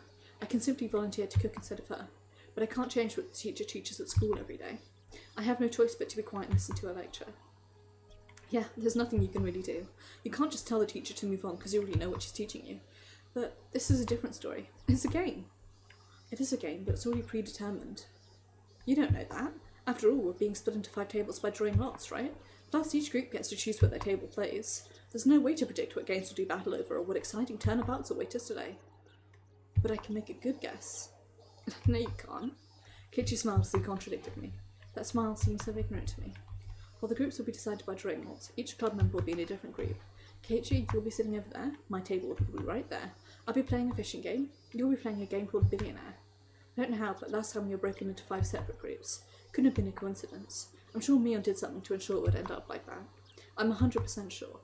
As for the games we play, I'm not totally sure, but if each member in the group follows the same thinking patterns, they'll probably end up making the same choices. If you roll dice many times, you begin to approach the average. One person's spontaneous act can be random, but multiple people's thoughts can be averaged out for the most part. The more people that are involved, the more difficult it is to alter the path of fate. That's why I'm pretty sure we'll end up playing the same games. Keiichi seemed surprised to hear my prediction. What the hell? Is that like a premonition? How can you be so sure? That's what fate is all about. Fate, huh? Makes me want to smash that fate into pieces. He smiled at me again. I knew that he was just smiling without reason, but I felt small hope from him. After all, Keiichi really did shadow fate before. But that was just a miracle that happened in my previous life. I couldn't expect him to do the same thing in this one. Otherwise, I'd be worn down by my high expectations again. Alright, we're going to decide our groups by drawing lots from this box. Club members go first. Mion drew first, then Stoko followed. The results were the same as last time. I really don't want to fight against a club member at the very start. I'm sorry if we get the same group, Rika. Don't worry, your table is over there. Mine is right there. Whatever you say, you watch. Keiichi looked upset. See? My predictions are always right. It was a 20% chance. Anyone can make a random guess. Keiichi told me it was just coincidence. Then what if I predicted my seat right too? What's the percentage for that? It's 20, so 4%. I'll believe if you get it right, the percent that though. Keiichi grinned at me, believing such a chance was impossible. It's your turn now, Rika. Mion handed me the box of slips. No matter what I did, I'd be getting that table. There was a reason behind it. Mion was doing something to make sure we all get a different table. I thought about when Mion would do that. With the information I gathered about Mion over many years, I could see her reasoning. She probably thinks she'll feel bad if a member loses in the first stage. You're right. If the club members are in the same group, someone will have to lose.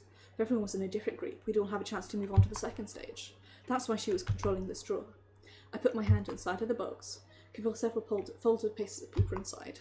But if you thought about for a moment, it was odd. No matter which one I chose, I'd never get any other table. I wonder how she's making it so you sit at that last table. Me too. Only Mion knows. All I know is that no matter which paper I choose, I'll be sitting at the last table. Ah, I got it. All the papers in this box are the same? They must be. I bet Mion forgotten how to speak. Some kind of trap on this box. It's probably a box for a magic show or something. There could be some kind of gimmick inside the box, and she can sit just inside of it. Depending on who's drawing the paper, she'd change out the lots to control the result. I don't know exactly how, but I was sure she was doing something. I didn't even need to know how she was doing it. Most important thing was why. Meep, I don't know which one to pick. No matter which one you pick, your fate is already decided. She was admitting it herself. I was certain then. Based on what I felt inside, there were less than 10 pieces of paper inside the box. In other words, there were a hidden piece of paper I couldn't touch someone inside the box. Smiled at me as I figured out a trick, but she had no clue why I was smiling. I'm taking this one. Sure, let me see. Aha! Wow, club members are all divided into separate groups. Mion behaved as though this was news to her. She's such an actress. The other contestants made a dissatisfied noise. They'd have to face a club member no matter which table they got. Keiichi was surprised too. And not only because we were divided. See? Our fate is already decided. I smiled at him in return. Keiichi was in denial for a moment, but then he smiled back at me. The possibility was 1 in 25. I'm impressed. It was not. I predicted that me and Stoker would be at different tables, so the possibility was even lower than that. Keiichi understood that, but normal people like him can't understand that meaning of fate. That's why he put it off as coincidence. But Keiichi, what if my prediction is right about what game you'll be playing? The possibility will be 1 in billions. There are a lot of games in the store. What if that prediction is right too? Will he still believe it's just coincidence? I stayed quiet in my seat and waited to see what game my group was going to decide on. They were going to choose the fishing game. I can't expect them to choose anything other than that. I can't have high expectations, otherwise I'll be hurt again. One of the boys stood up. He walked towards the shelf full of games and picked up one box. He lifted the box above his head and turned around so he could show it to us. I closed my eyes as he did so, but I could still hear what he was saying. Check this out. Do you guys remember this? We should play this one. Yeah, it's the one with the spinning fish, right? I could taste the bitter chemicals from my brain in my mouth. I clenched my lips and tried to endure the numbing feeling. Oh, I'm sorry. I guess I'm not doing well today. For some reason, I can't just accept this flow. It wasn't because I wasn't feeling well, of course. It was because of my emotions. Our powers are getting weaker, and we can only rewind about 2 weeks of our lives. I was feeling that the end was near for us. In order for me to change my tragic fate, I needed more time to prepare. But I can only go back 2 weeks. That means my power to resist my fate is significantly weakened. Even if I become as weak and as a small leaf in the river, I should be able to do something in order to change my path. But if I can only go back to the point where I'm getting ready to be swallowed into the whirlpool, there's no chance for me to escape it. I lived for so long believing I could eventually escape my fate and survive. I believed that I had a chance in every moment of every life I lived. But there are limits to those chances. There are so many limits in my repeated lives, and perhaps this might be my last chance. That may be why I'm feeling so restless. Stop it, Rika. The harder you think about it, the worse it'll be on your mind. I know. Just be quiet already. Oh. My brain was numb as if surrounded by a grey mist. I was inside the crowded toy store, but felt very far away from everyone else. The tighter I closed my eyes and the harder I clenched my teeth, the emptier my head became. No. Rika, are you okay? As I tried to focus, I became conscious again. Han Yu looked at me with concern. I tend to lose my mind easily right after coming back from death. I usually have more time to relax and get used to my new life, but I have no time for that now. The Watanagashi festival is only 2 weeks away. I can't just relax and wait for myself to get used to things. Don't be a wimp, Rika. Don't be a wimp. Fight against fate. But even if I do that, fate always betrays me and I grieve. What if I did the opposite? What if I didn't fight against fate? A few weeks after the Watanagashi Festival of 1983, I will die because I'm fated to do so.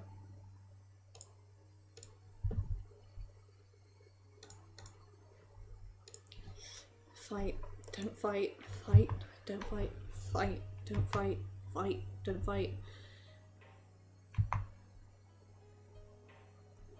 And etc. As I repeat the same words, they start to lose all meaning.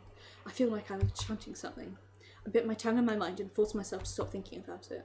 I was calming down a little bit. When I opened my eyes, I saw the fishing game right in front of me as well as my pole. Someone placed it there when I had my eyes closed. It was as if I was seeing the immovable reality of fate right in front of me. It felt like a final verdict to me. What do you think, Keiichi? This is what fate is all about. Exactly, right, Yumi? This game does a really good job of having these, like, story dog whistles that bad things are happening, and one of them is this intense repetition. So the one that always sticks out to me is Reina's I'm sorry. But when people start repeating things, shit's going bad. Oh, jeez. I thought for a hot second there that OBS was about to crash. Do I want to earn his agreement or his sympathy? I stood up and walked towards Keiichi's table. His group couldn't decide on a game, so the store owner was deciding for them. Just like the last time, the store owner will pick the game of life. It's kind of unfair to play a game that your opponent chooses. We couldn't decide on anything because we kept refusing each other's suggestions. Has your table decided on what to play? You can see it for yourself. He looked at my table and saw the fishing game there. Keiichi was surprised to see that my prediction was right again. He also remembered that I predicted his game too. So you're saying that Owner is going to bring out Game of Life, just as you predicted? Pretty good at predicting things. Are you serious? Alright, I'll believe you if he really brings us the Game of Life. You bet. Your group is going to play the Game of Life.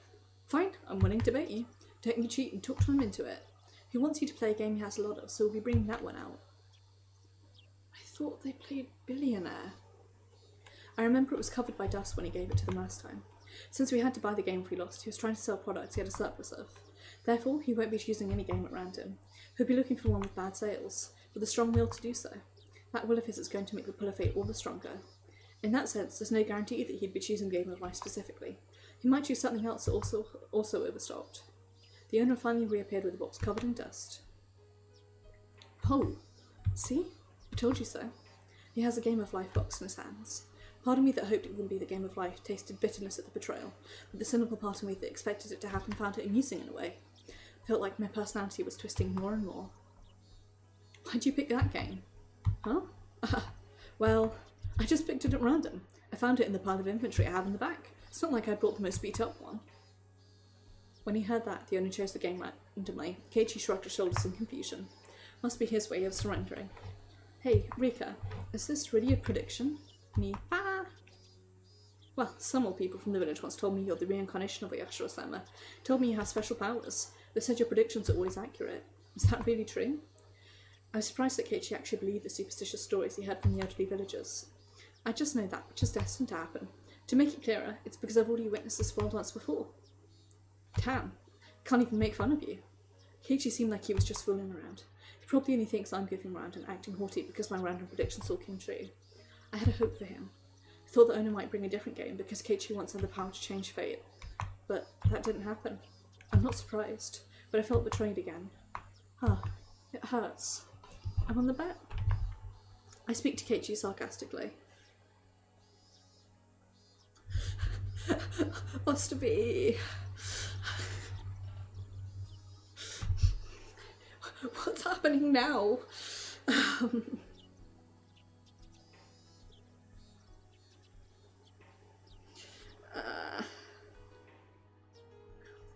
Realised it's been an hour and a half since I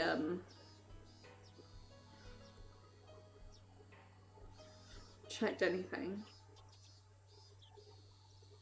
Christ.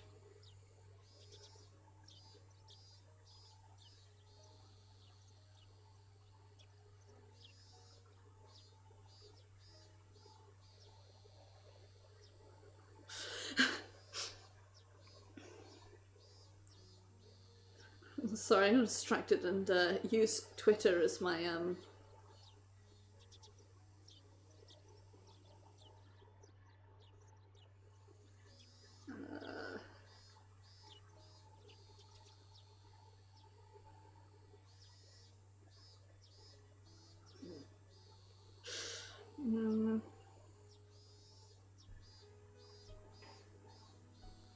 Oh, System of a Down have just released new music.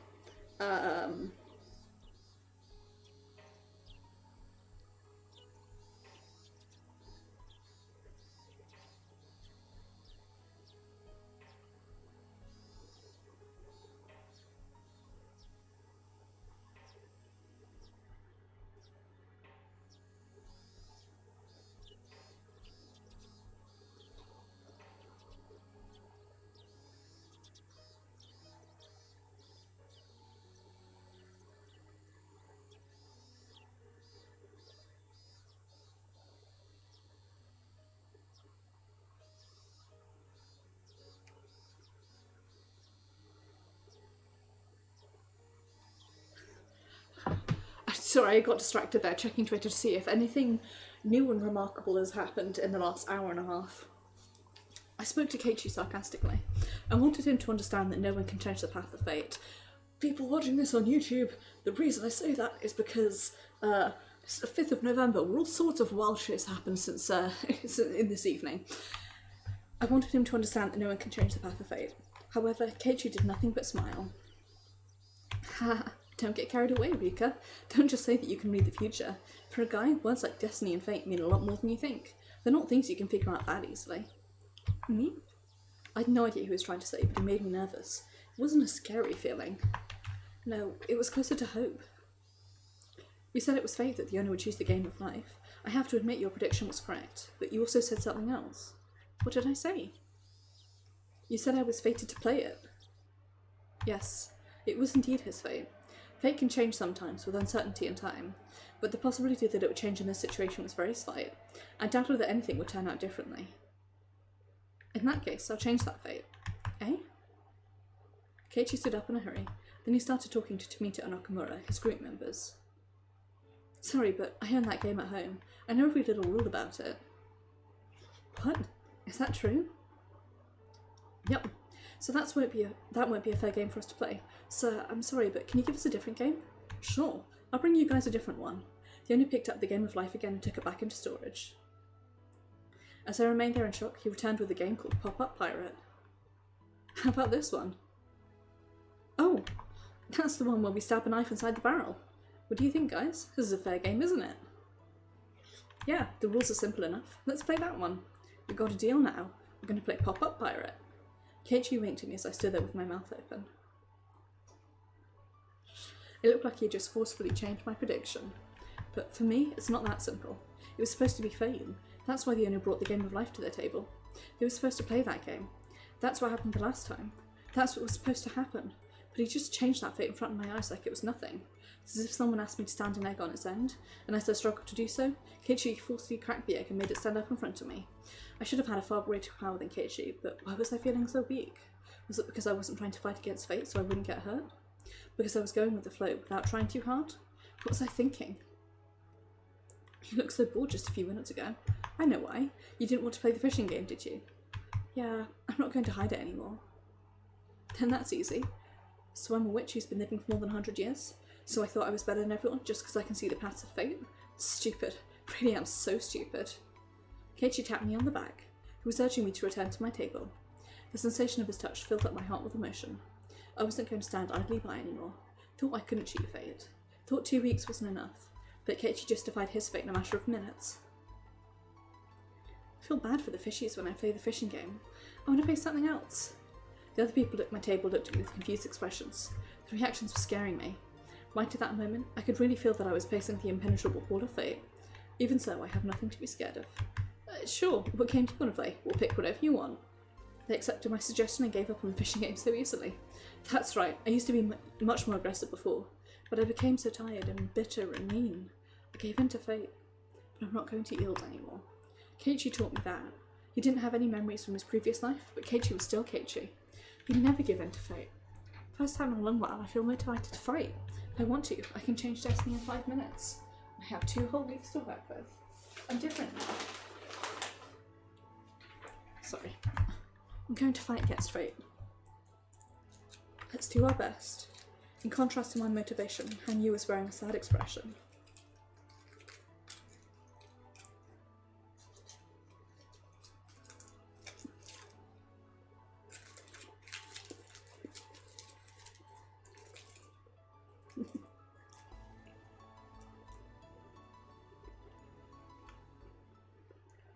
Sorry for the munching there.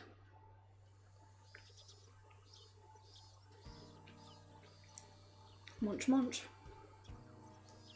I see. We can't hold you here if you have to go help your uncle. Yeah, it's a pretty small store after all. But, you know, couldn't you have guessed that if you did a bargain sale was supposed to be packed? Can't believe you're selling a carton of eggs for only 10 yen.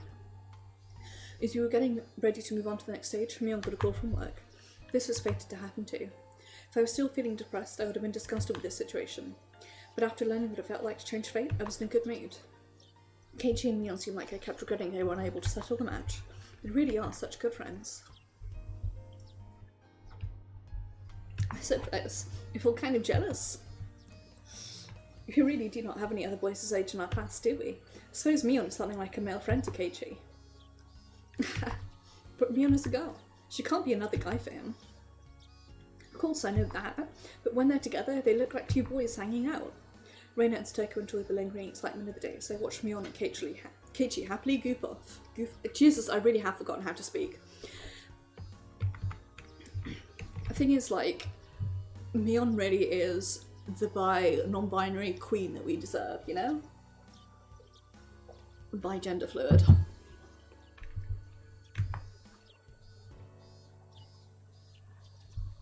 Next moment, the owner came out from the store. Thank you for today, everyone. You brought me a lot of customers. He was holding 4 paper bags in his hands. I remember he gave us gifts as a reward for today. I think there were dolls inside. Here are your rewards for today. Hey, Uncle Yoshua, don't I get one? He was giving them only to us. Mion didn't get anything because she's a family member. That's what happened last time too. Oh, look! Something cute is inside. Stoker let out a cheer of joy as she saw a cute doll inside of her bag. Raina reacted the same way. So cute. I can take it home with me? Really? Did I get one too? Wow, look at this cute doll. Keiichi got a gorgeous, expensive-looking doll. It was by far the best one. It was adorable even to my eyes. Satoko, Reina, and Mion were feeling the same way. Keiichi got the one that fits him the least. Mion started making fun of him right away. She was only saying that because she was jealous that Keiichi got a doll that she really wanted. This is pretty and cute, I can admit that, but it's not really my type of toy. Yeah, people will think you're a perv if you carry that thing around. Mion just can't be honest with herself. It was obvious she was just trying to make him give up the doll so she could have herself. She should just admit that and ask Keiichi for it. But that's the cute side of Mion. I bet Keiichi can never understand that. Keiichi can't keep the doll after receiving that much bullying from Mion. He was thinking about who he should give it to. Probably didn't want to give it to Mion. Time froze for a moment. Hanyu whispered something in my ear. Rika, do you remember? Yes.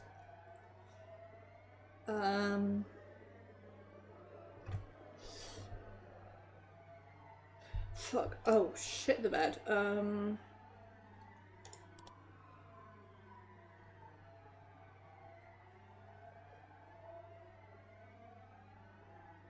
I don't have the option to select the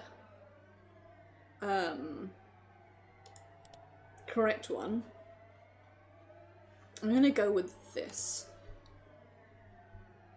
I remembered that Keiichi's insensitive decision eventually caused a fatal ending. That was fate. Keiichi was internally thinking he should give the doll to Mion.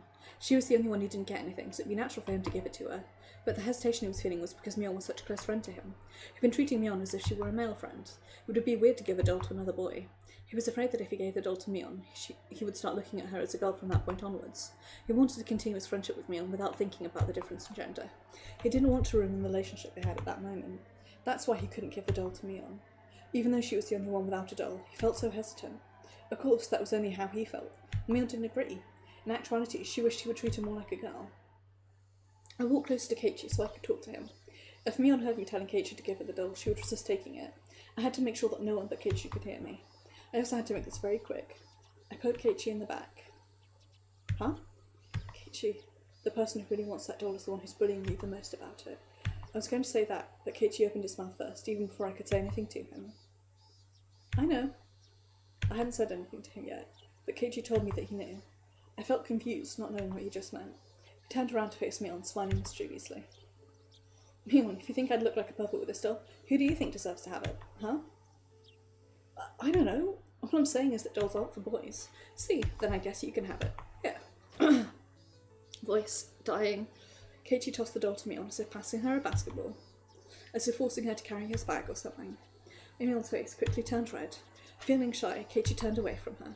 That was surprising. He got my message just by getting a tap on his back. Was Keiichi always that smart? Just one tap was all it took. One tap is all it takes. Da, da, da, da, da. I don't think he would have done the same in a previous life. That was just a small incident, but this world is definitely different from the previous one. Or could it be? Perhaps he would have given that doll to Mion even if I didn't poke him in the back.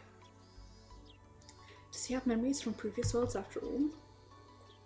No way. He can't. That can't be happening. I know for a fact that he doesn't have those memories.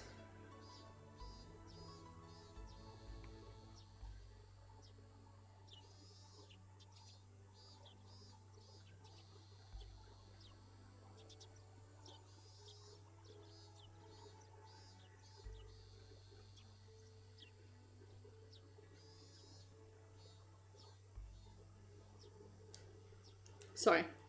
I was checking a thing quickly. But there might be something imperceptible somewhere inside his heart. He might remember some of the regrets he felt in the previous worlds. That's why he strongly felt that he should be giving the doll to Neon this time. After repeating so many lives, I'm the only one who can even notice the slight growth of his, but I see it. It's clearly visible to me. Mion, having turned red, insisted the cute doll be a much better fit for Reina. Her attitude made it clear she really wanted the doll, but couldn't be honest about it. This old man just thinks that cute dolls like this are more for girly girls, you know? This doll doesn't deserve to be owned by a tomboy like me. I know that you want it. It's written all over your face. No, it's not written on my face. You're lying. Stop being mean. Mion shook her head with an embarrassed look, pretending she wasn't interested in the doll. Everyone here knew that she wanted it. We all looked at Mion with big smiles on our faces. Hey, it's not like I can only give this doll to a girl. Just think of it as my gift to you as a friend. Is that so? So you give a doll to a boy too? Well, I'd choose something else if I had a choice. But anyway, guys would never reject a gift unless there's something shady going on. It's just me being generous. Why would you refuse it? Oh, so I can accept this doll even though I'm not a girly girl? Everyone thought Mion's reaction was hilarious. Reina couldn't stop chuckling. Toko and I burst out laughing too. Mion, having realised she was being laughed at, got even more embarrassed. I'm offering this to you as a friend. I don't want to hear that you're not cherishing it. Oh, okay. This old man just wants to make it clear he's not accepting this because he wants this doll. He's taking it because he said it's a gift from you as a friend. He's taking it as a courtesy so he doesn't disrespect your generosity. Yawn. Mion really is my favourite. Hanyu was cracking up too. She was laughing in a loud voice, knowing that no one could hear her anyway. But was this really a good way to resolve the problem? I thought that Mion's issue in the previous life was that she wanted Keiichi to treat her like a girl. She got the doll, but Keiichi still wasn't treating her that way. Still, Mion looked very happy. Maybe it wasn't a big deal after all. I'm sure that Mion will take the doll with her to bed tonight. She'll kiss it goodnight too. I could bet on that. It was written all over her face. She's finally accepted it. It was a challenge just for me to give her a doll. Keiichi turns around to face us, smiling bitterly. You did it though. Yep, it was perfect. I'm impressed that you managed it. Mion was hilarious. It was obvious the moment you looked that she really wanted the doll. Isn't that the truth? Hey you guys, you're saying rude things about this old man? Knock it off already. Don't you have to get to work? You're going to be late. You guys better watch yourselves. Mion seemed like she wanted to stay longer, but after looking at her watch, she headed off to work. Everyone was wearing smiles on their faces. Today was such a fun day. Everyone had lots of fun and no one was hurt. I've repeated the same day so many times before, but this time, something was different.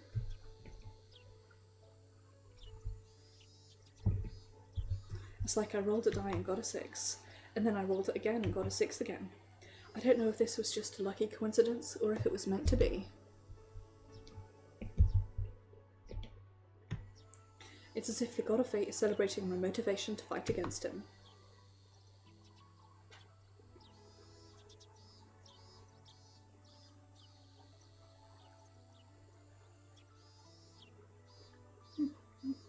I really do like this song. Good times with Oyashiro-sama. Alrighty then. I wonder who the grandfather was talking about first, because it was, the achievement, I don't know if you can see this properly, it's the Uno flip. I wonder who the grandfather was. I was watching TV with Toko and Hanyu after eating dinner. It was a variety show and the performers were making the audience laugh. We were laughing too. Oh, look at you now. Oh, but it looks painful. Well, the three of us were enjoying ourselves. In reality, there was only Toko and me in the room. I'm the only one who can see Hanyu. Toko can't see her at all. Hanyu responds every time Toko says anything. Toko can't hear her, but Hanyu still responds when she's in a good mood. It's like she's answering a question asked on TV. You could even compare it to playing house. She started playing this game with other people because she can't communicate with anyone else but me. Hanyu always attends our club meetings and has a good time there too. If she could communicate with my other friends, she would have been a good match for us. But I don't want to hurt her feelings by thinking about that. If the story of the miracle written in the old scriptures is true, if it's really Hanyu who performed it, she's someone who had tremendous power long ago, but now she doesn't have any spiritual power, and I'm the only one who can even see her. Hanyu has never told me how she lost her power. I just have to assume her spiritual power diminished over time. There's a legend in the Furude family that says that Oyashiro-sama will be reborn if the girl is to be born to the family 7 generations in a row. With my birth, Hanyu was finally able to communicate with a human for the first time in centuries. Does that mean that Oyashiro-sama has returned? The villager's image of Oyashiro-sama doesn't quite match up with that of Hanyu. Especially when I see her lying on her belly and watching TV with Toko. Intriguing. I really am intrigued by Hanyu because I've not... we've now gotten like beyond the point that I have read rather in the manga. So this is new to me now. Next one is the weight of these lifetimes is truly immense. Right. Let's have a super quick check of the old Discord.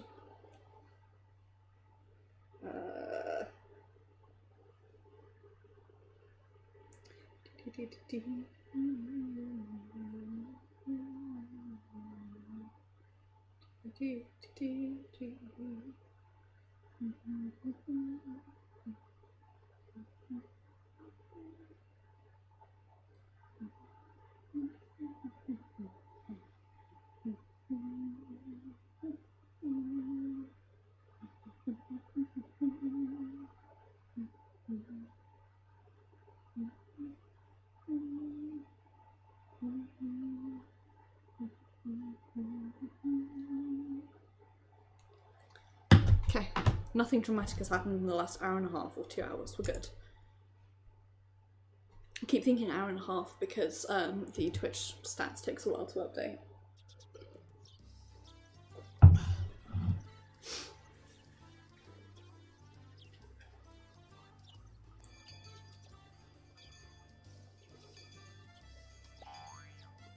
What? I know I've had some people mention it before, but they were serious about that? This world always has a lot of nice suggestions, but they're mostly out of politeness, right? They're just something you laugh off and reply with, that would be nice. But those ideas generally end a joke, so it's crazy when they turn real. Yeah, I'm serious. Uncle Yoshiro was giving you a ton of praise too. He said it was amazing how well that pop-up pirate game went in his toy store yesterday. I had no idea you could play that game like that. I should mention that some of the kids around my table wanted to play with you too. Keiichi is a genius when it comes to playing games. You know, I wasn't just playing around. I was giving it my all because I had no choice but to win. I guess I made it look like a lot of fun for the audience though. You definitely have a blast no matter what club activity you're doing, Keiichi. The coach was saying that the Hinamizawa fighters would be so happy if you joined the team. That's very true. Dr. Iria had nothing to say but great things to say about you at the meeting last night, Maibara. You have the ability to bring people joy and far more than you think you do. You think so? This old man didn't mention your name just because you're his friend. He did it because he's confident you can do the job. I was there at the meeting too, and no one was against the idea. Maibara, you honestly do have a good reputation around the village. I've heard good things about you in Okonomiya too. What you did in the match between the Hinamizawa fighters and the Okonomiya Titans was legendary. It really was incredible. The reporters were there to see Kameda, but they were more impressed by you. Talking about that rigged baseball match I set up with Kameda, public did end up believing the talented pitcher walked me out of fear for my insight. Kameda and I have entered a strange relationship since then, but I'd really rather not talk about it now. What do you think, Keiichi? I think you can do it. I'm backing you up too. I definitely think you should be in charge of the Watanagashi Planning Committee. Watanagashi is an annual village festival held in June. It's supposed to be the biggest event in the village, and most of the people living here together for it. Since this is a major event, they always organise a committee to plan out the festival a few months in advance. The festival is only 2 weeks away, and I just moved to this village, but now they want me to join that committee? Look, first of all, I don't even know what you do in a committee. You don't need to be too concerned about it. The job we unanimously want you to fill is hosting the auction. What the hell is that? Do you want me to sell bananas or something? Well, let me explain. We're holding an auction event for the first time this year. We're going to auction off donated items just to see how it turns out. There's kind of a long story behind it. We wanted to do something which everyone can participate using donated items as prizes, but the elder members decided to distribute the prizes using something other than a lottery for their own reasons. To put it simply, our hag of a grandmother let a temper get to her and wouldn't back down after that, but she didn't really consider any specifics. Yeah. Anyway, we had to come up with how to utilise those donated items. At that point, we thought of doing an auction. That sounds like fun. You might be able to get something good for a really cheap price. It's fun just to watch the show too. The items were all donated, so they were free, huh? That committee sure is good at making money. The profit will be going into the beer fund for the village committee's winter getaway trip. It's not fair. You're not ready for beer yet, Frude? I think I understand what's going on now, but still, I've never done anything like it before. I'm sure you can do it, Keiichi. I bet you'd do really well if they told you that you get to keep 10% of the profits. Well, yeah, if I can gain something for producing results, I'll do my best at it. On the other hand, you might be facing a dreadful penalty game if you don't produce anything. Wait a minute, Stoko. Why would I agree to a risky deal like that? Don't forget, they're the ones asking for my help. I'm a very busy guy, you know? Try asking my agent first. Alright, Keiichi. If you want some kind of conversation, we can talk about it. I really want you to be a part of this. We can make a deal. That sounds interesting. I wonder what I should ask for. We're always talking about punishments, but it's our first time talking about a reward. That's true. We're always fighting for something, huh? Reina is right. The whole purpose of our club activity is to escape the punishments we come up with. Even if we win, we never get a prize or reward for it. Keiichi has no idea how to respond to something that sounds too good to be true. Maybe Mion can come up with a good idea. It's hard to decide on what you want, isn't it? Let me see. How about this? An admission ticket to Angel Moore's Dessert Fiesta. Don't be too cheap, sis. Why don't you give them 3 years worth of admission? Hey, that sounds more like a deluxe reward to me. I heard that some people pay lots of money for that ticket. Are you sure you can hook me up with 3 years worth of admission? Of course I can, but you have to do a good job. Sorry, I really am losing my voice a bit. I'm sure he will. With Keiichi there, it's going to be heaps of fun. I feel the same way. I'm really looking forward to the auction now. Yeah, you could probably get people to line up for takoyaki that doesn't even contain octopus. Hey, takoyaki without octopus? It's impossible. No, I'm pretty sure you could do it. Yeah, he'd probably say it was a healthier kind of takoyaki. You making fun of me or what? So what do you think, Meibara? I think you'll do a wonderful job. Ms. Chie was also on the committee.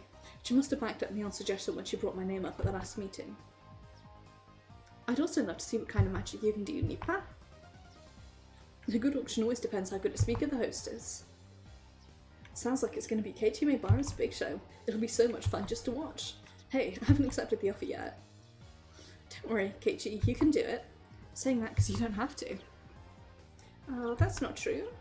Principal suddenly opened his mouth. Meibara, in my opinion, you'll do a fine job.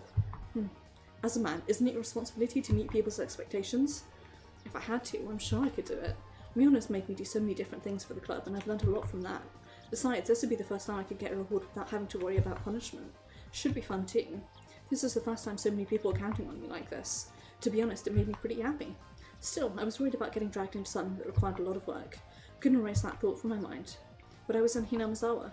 People in this village would never do anything to betray me. Wink. They genuinely believed that it would do a lot to liven up the festival if I became the host of their auction. I've only been here for a short period of time, but I know the people here are honest and kind. Wink. Fine. As a man, I'm going to do it. I'll take care of it. Wait and see. I'll make it the greatest auction in the world. Don't forget to get me that Angel Moore pass. I'll make sure to do a good enough job that I'll deserve 10 years worth of tickets. Good for you, Keiichi. Everyone gave me a round of applause. How many times had this happened in my life?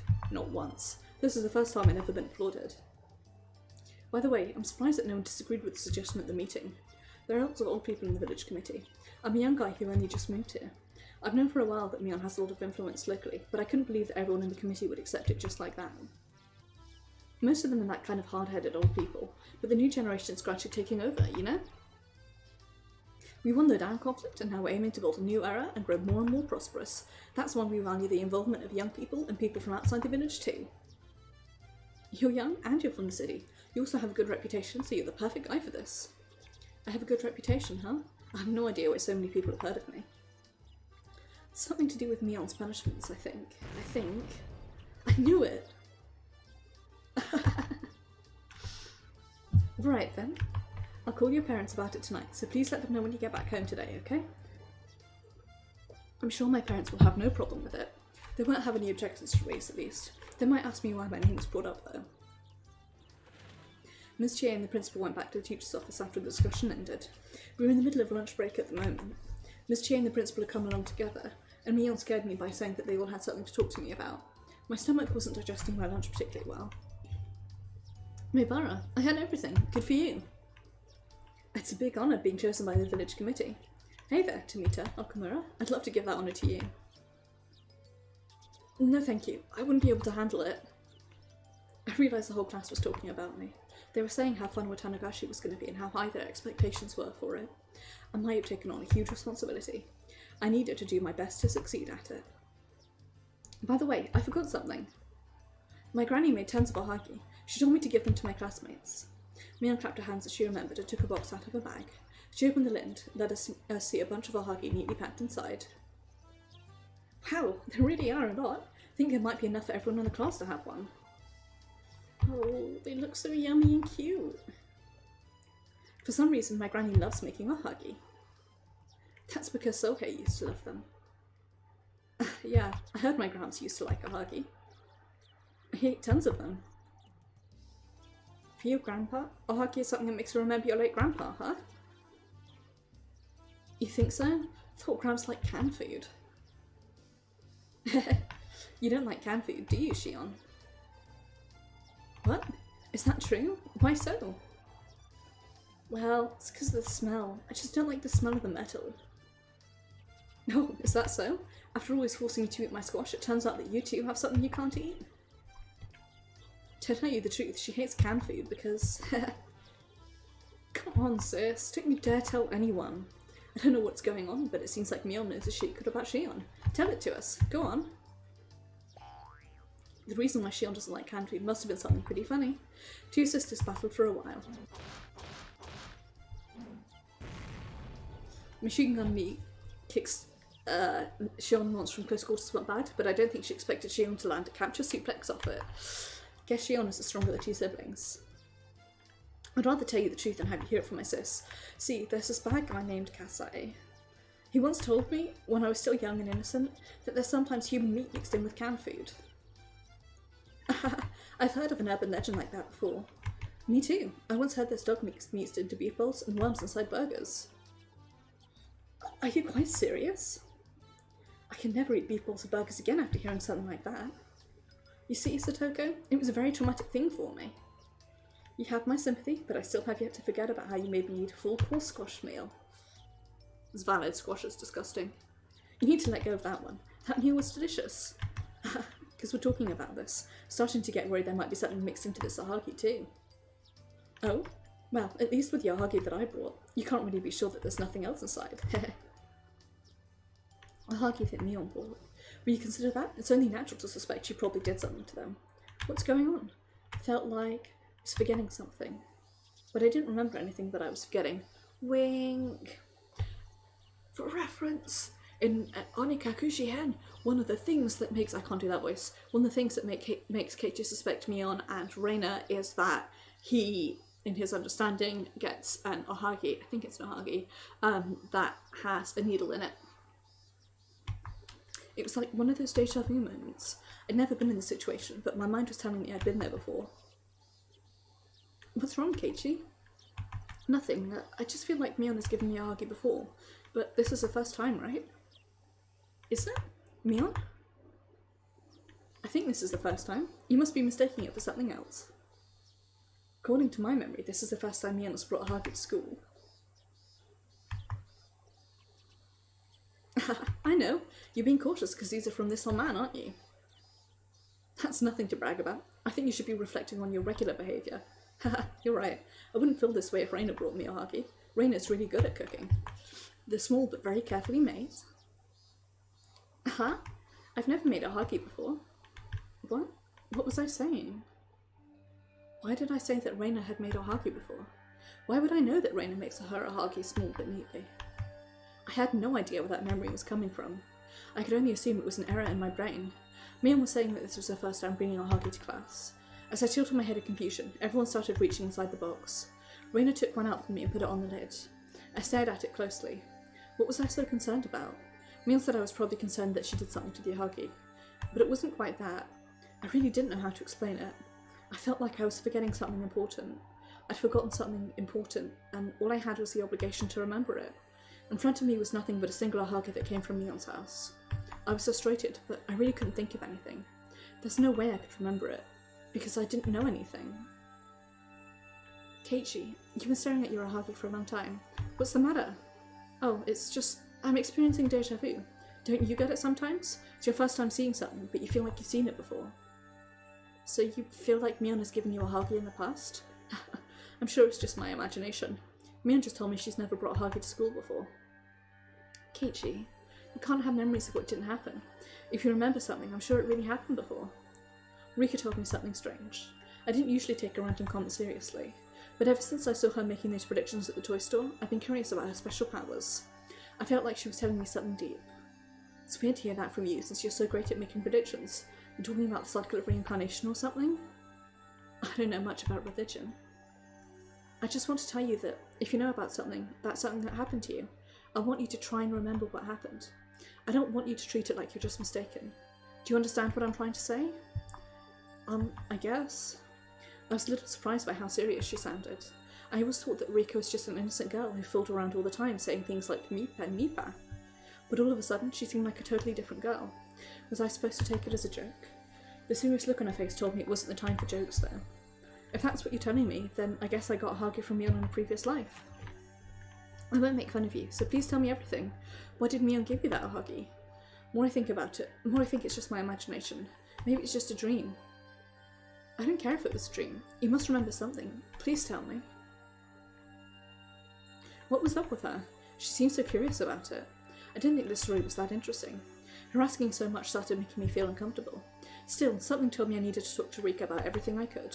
Maybe she could predict my future by reading my dreams. I should tell her everything. After all, she's a shrine maiden for Oyashiro-sama. Well, I think I skipped school that day. I had a cold or something. My memory was scattered all over my brain, like powder. I could see myself standing in front of the door. Hang on.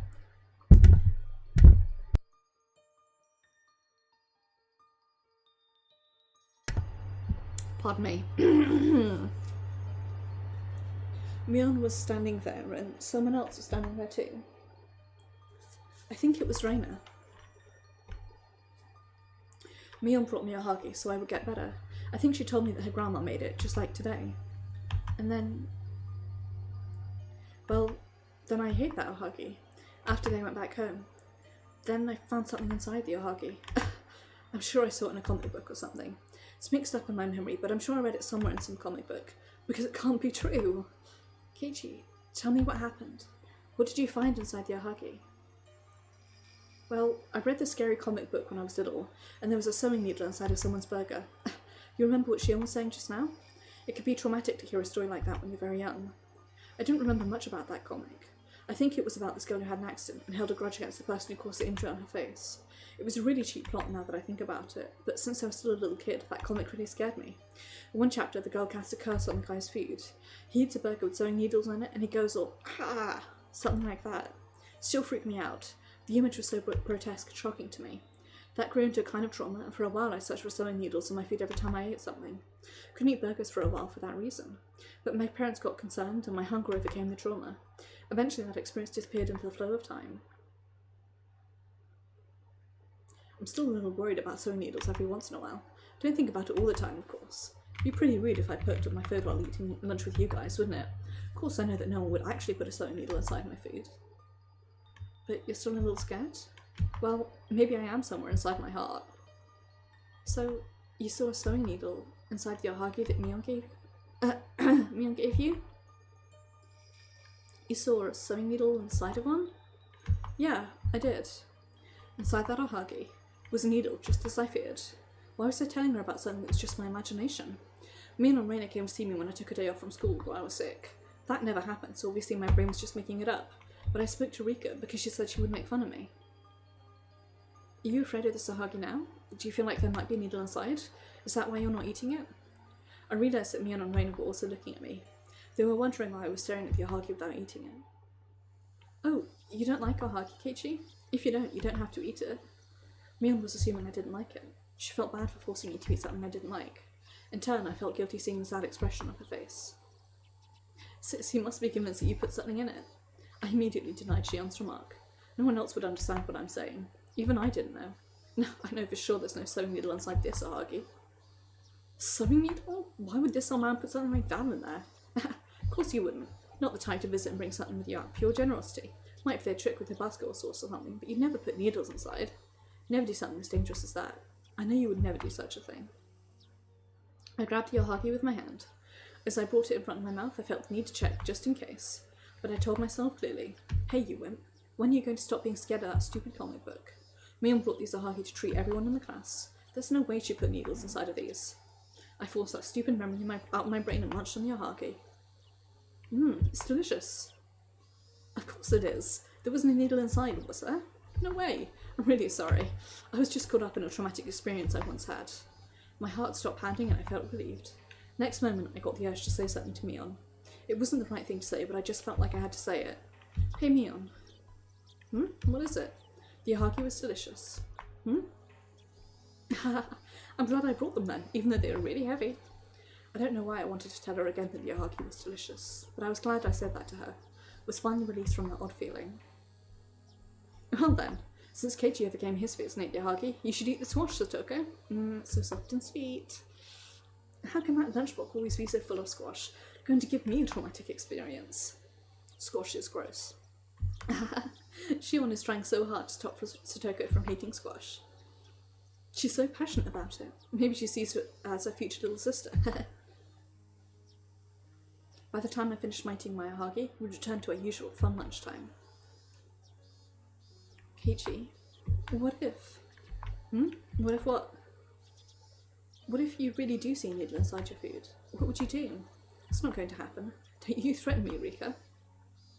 Keiichi, what if it really happens? Rika looked at me with a serious face as I joked around. What's gotten into her lately? Stop it. It's not going to happen and I don't believe it will. I just overcome my stupid trauma after all that. That's why I made that firm statement. I understand. Keiichi, I'm sorry I'm asking you so much. If you see a needle inside your food, it's definitely some kind of mistake. Please don't ever believe that it's Mion's fault. Just trying to tell me not to be suspicious of Mion, right? Of course I won't. I would never be suspicious of my friends. I raised my fist in the air. Rika finally looked happy. She smiled as if she was relieved by my words.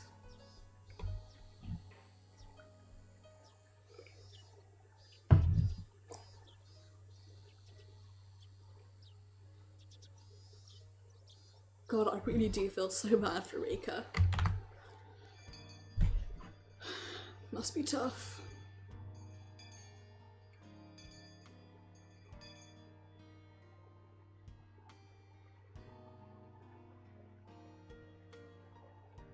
Oh, whoops. I lost track of what was happening there. Back in the game. The items donated for the auction were gathered at the Friday Shrine. There's so much stuff here. I expected to see towels and old furniture, but there were way more things than that. I even see TVs and refrigerators. These are pretty new too. Haha, impressed, huh? We got donations from the stores that my family owns. Some of them were display products or leftovers that they can't sell, but they're still practically brand new. If you don't mind something model behind, they're incredible, right? Seeing how some bleached the brand new sticker on these appliances are makes me feel kind of sorry for them. No, Satoko, that's actually a big selling point. Even if it's a little faded, people feel better using brand new tools than they do items someone else used. Meep, youngsters these days sure are picky. I don't really care whether it's new or old. All I care about is the price.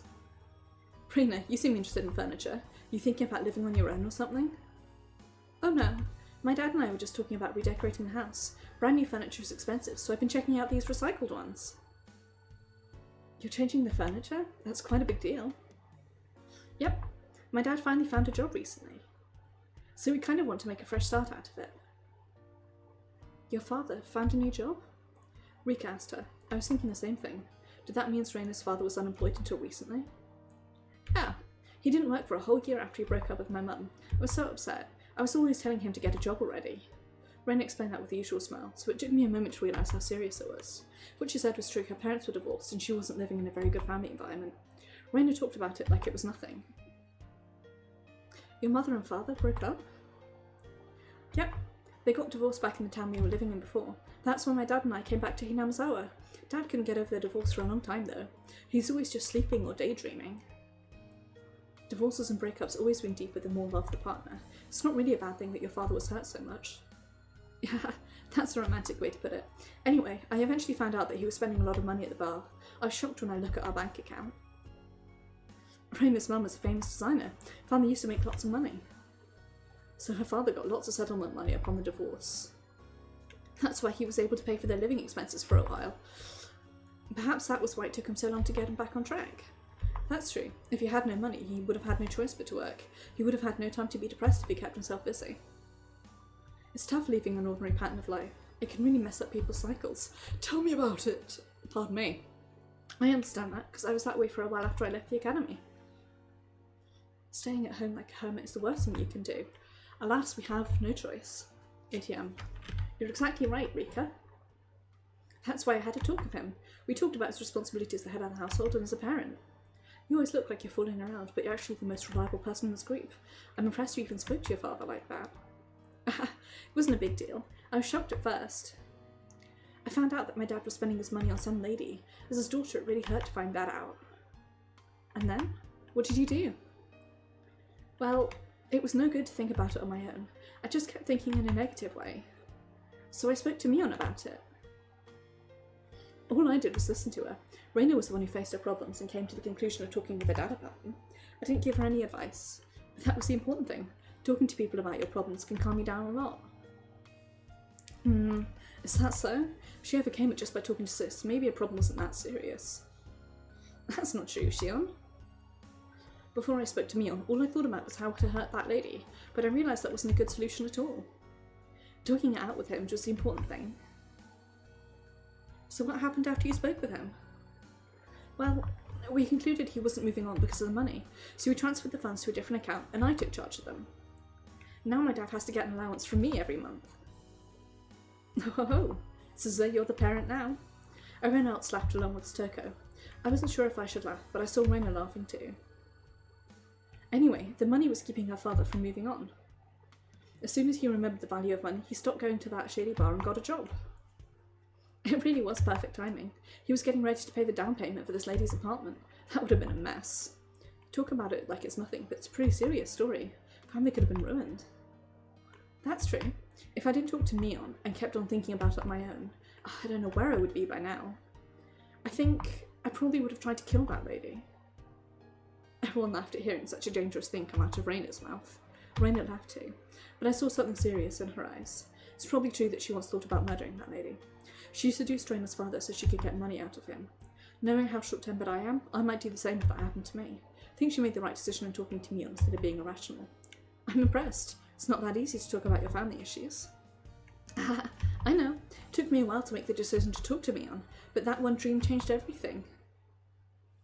A dream? Yep. Every night in bed I think about my problems, so I was troubled even in my dreams. In my dream, I thought about what would happen to me if I didn't do anything. I don't know if what I saw was my imagination or a prediction of the future. In my dream, I saw that lady living with us in our home. My dad and I don't smoke, but there was an ashtray in the living room. The futon in our guest room was now hers. In the bathroom, there was a toothbrush and shampoo I'd never choose to buy. It was an unusual sight. That must have been a very difficult and disgusting situation. Satoko never told me, but I'd heard that she also lost her parents. I'd heard she went through tough times when she was taken in by her aunt and uncle. Someone told me about that once.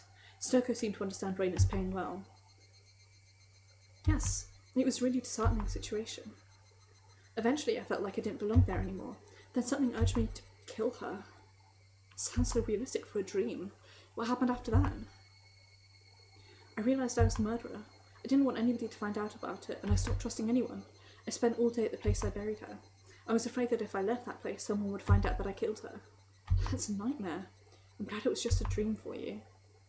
I don't know. I wonder if that was just a dream. I think I saw my future.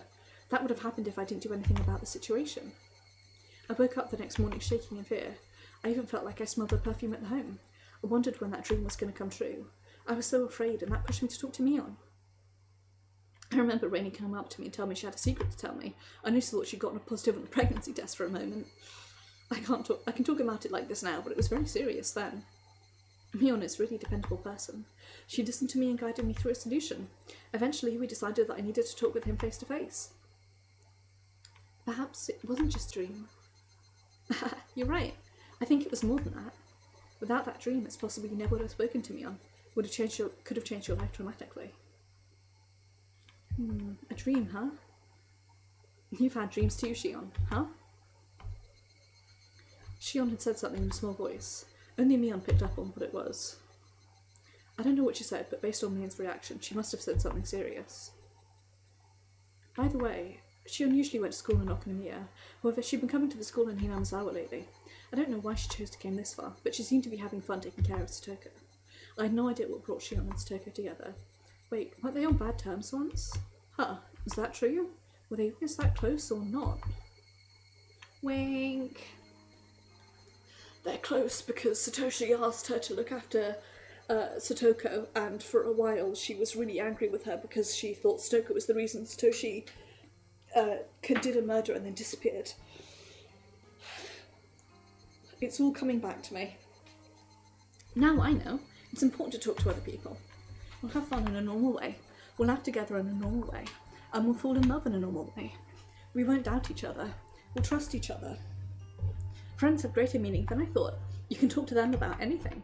Finally came to realise that. You're right. You resolve not only your family issue, but you also realise the importance of friendship. Yeah. If anyone is troubled by something, I want to help. I really do. I want everyone to think they can talk to me about their problems.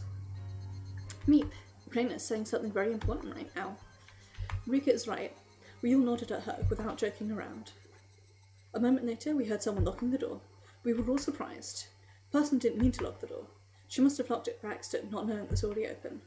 She turned the knob, thinking it was now unlocked. Huh? Is anyone inside? The lady knocked on the door.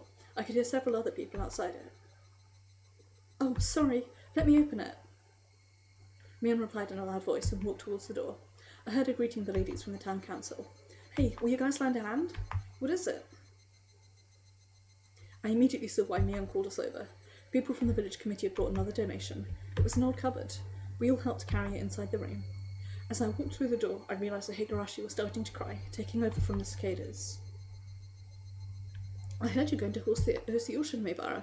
Everyone thinks you're the best man for the job. We're all looking forward to seeing your showmanship. I'll do my best, but please don't expect too much from me. Sure, you say. You're here today so you can come up with an idea of how to sell these items. They have every reason to expect great things from you. I'll make sure I'm at my best then. The other lady smiled and told me they were looking forward to it. It hadn't been that long since I moved to the village, but even these people offered me a position of huge responsibility during the festival. So you could say that they've accepted me as a member of the village. I caused so much trouble where I lived before that I couldn't even go outside, but they're accepting me as a member of the village.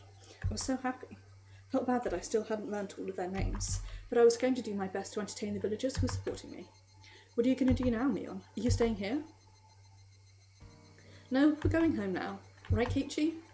Yep, I got a good idea of what we have here. I should be fine now.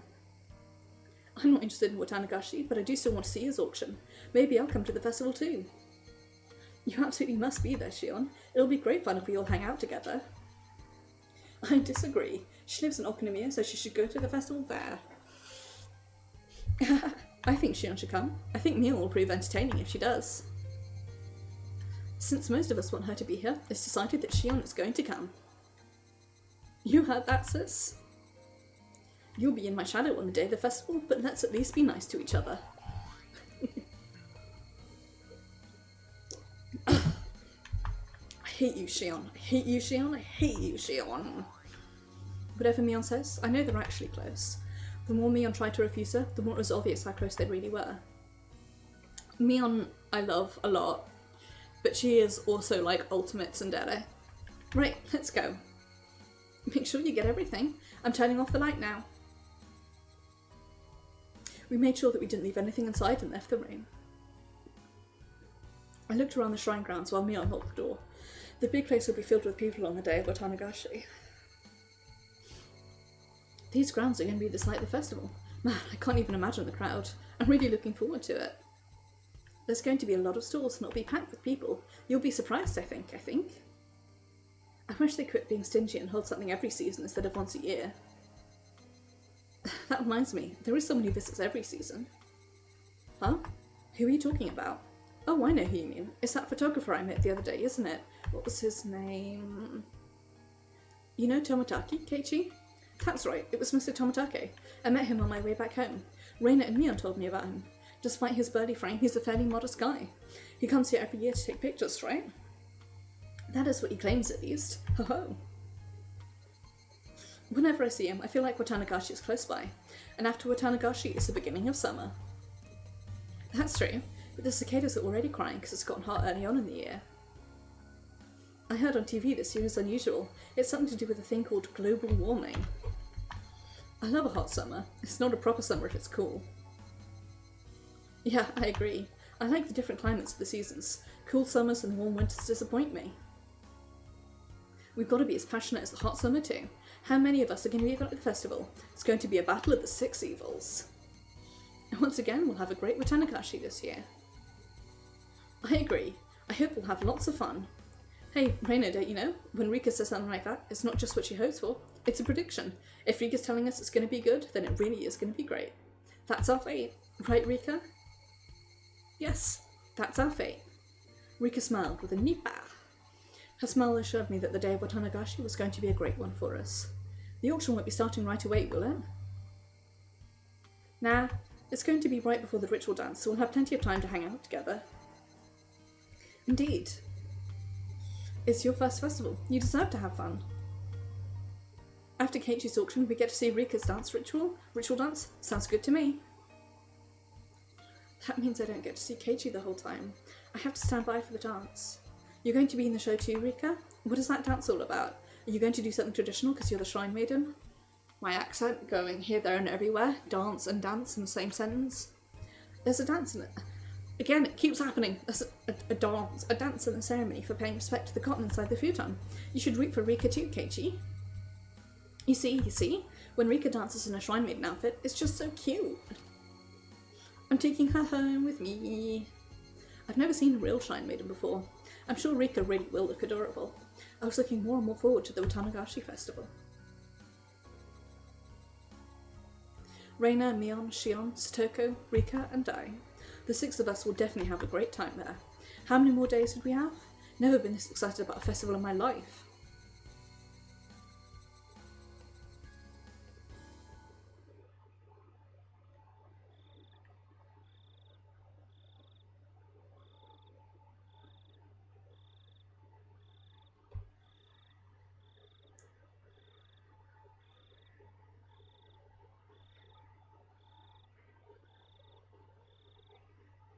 I'm intrigued.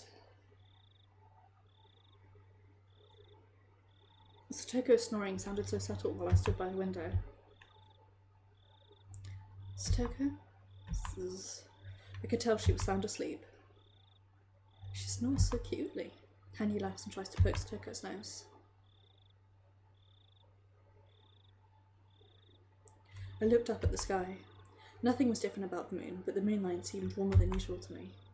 Rika, you seem to be in a good mood. Yes, I think I am. I realised it only after Hanyu pointed it out. I really was in a good mood. Otherwise I wouldn't be enjoying the view of the sky in a human light like this. I felt like bringing a toast to the moon. As I rooted around the back of the closet, Hanyu spoke to me, sounding noticeably upset. Rika, don't you even think about drinking. I deserve it. Just tonight. Hanyu doesn't like alcohol. If I drink, Hanyu will also taste it, so she always complains when I try to drink. That's why I usually only drink when Hanyu is far away from me. Of course she'll know right away when I do, but it's too late by then. No, you can't. You're too young to be drinking. It's my body. I'm going to make my own decisions. No, I hate alcohol. You can't drink. I don't want to fight with you tonight. I'll dilute it with orange juice so you can handle the taste. Is that a deal? That's not the point. I don't like the smell of alcohol. So you can't drink? Hanyu jumped around and complained.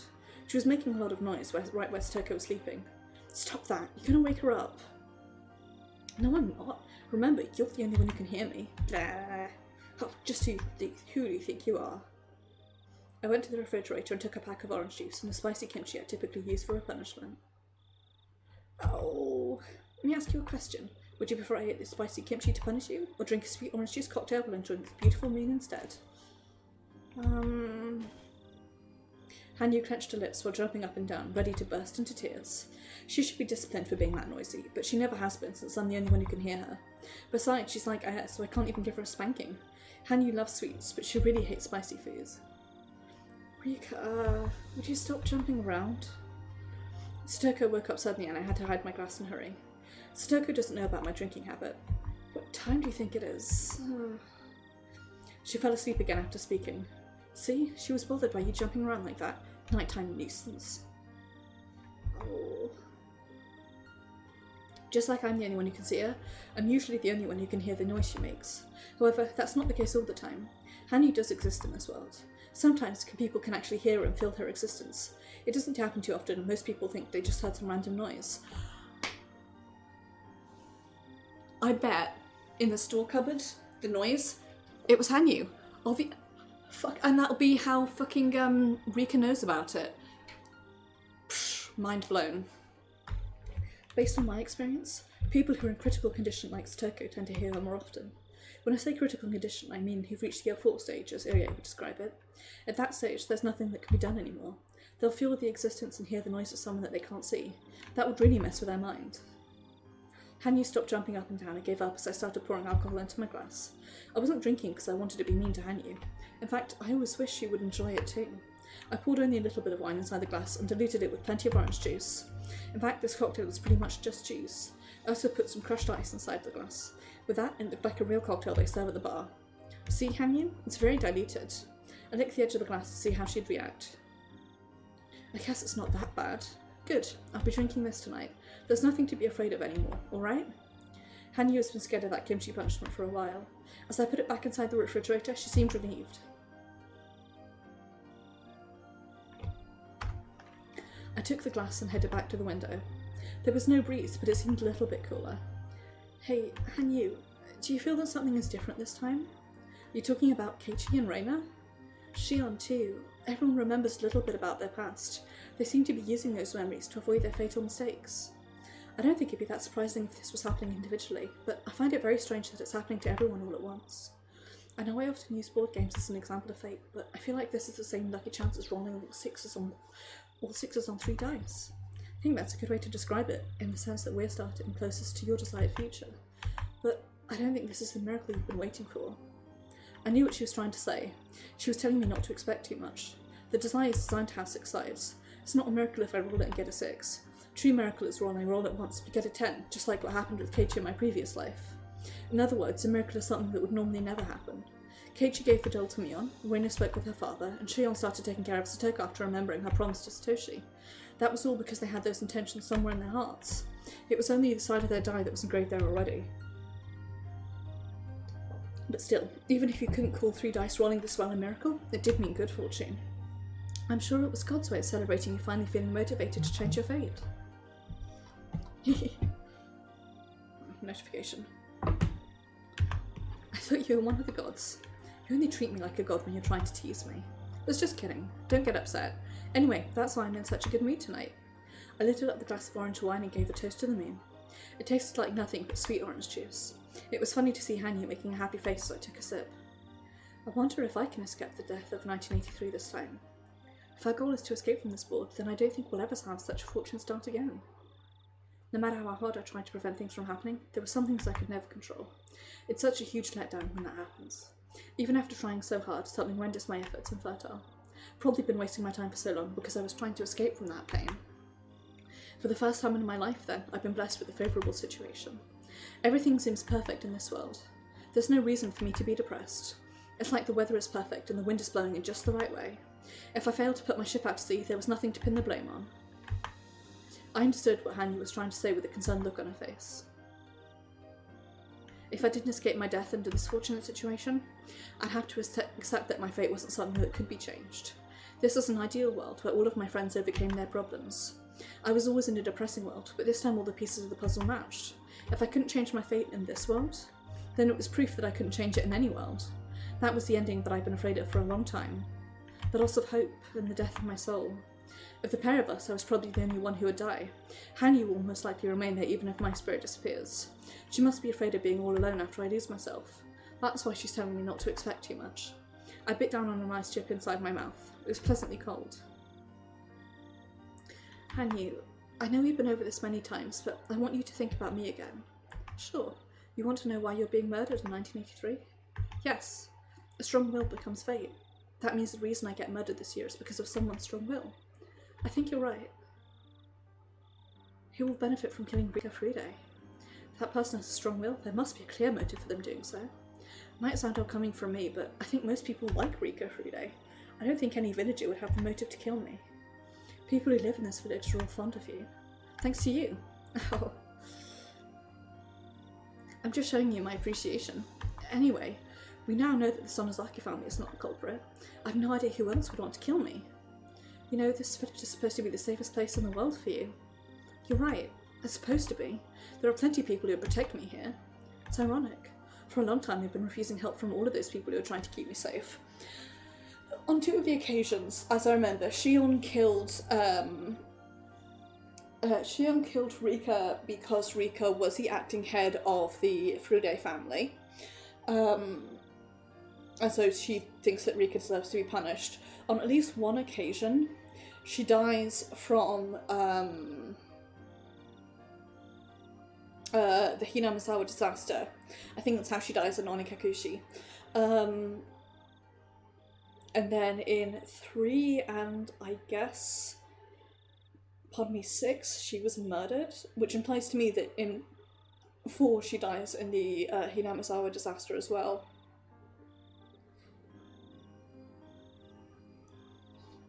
So, 2 of the times she was murdered by Shion because of Shion's madness. 2 of the times she's murdered by a natural disaster. Is that right?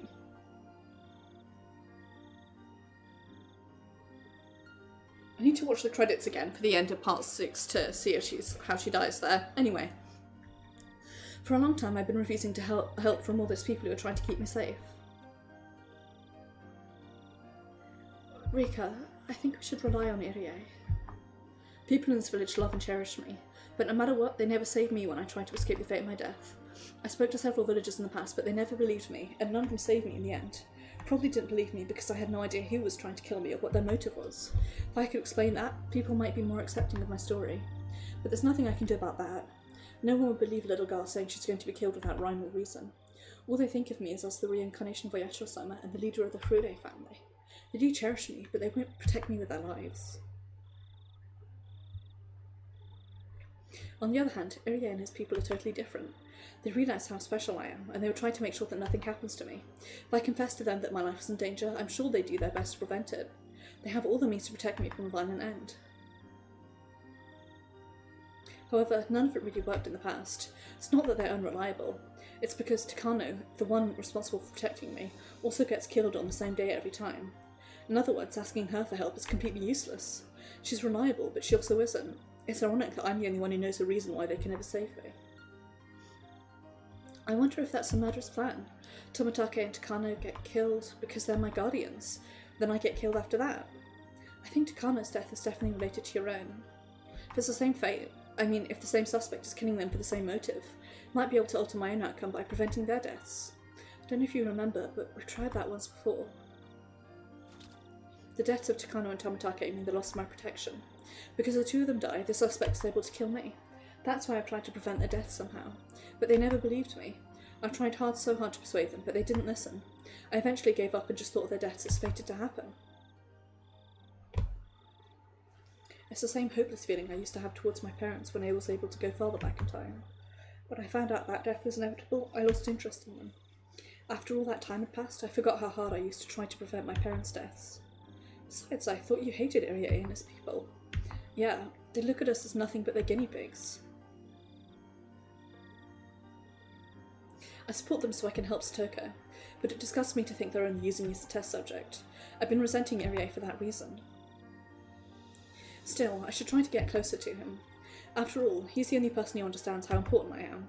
He's the main person I should be talking to when he has the most potential for protecting me. I can't avoid seeking help from him just because I don't like him.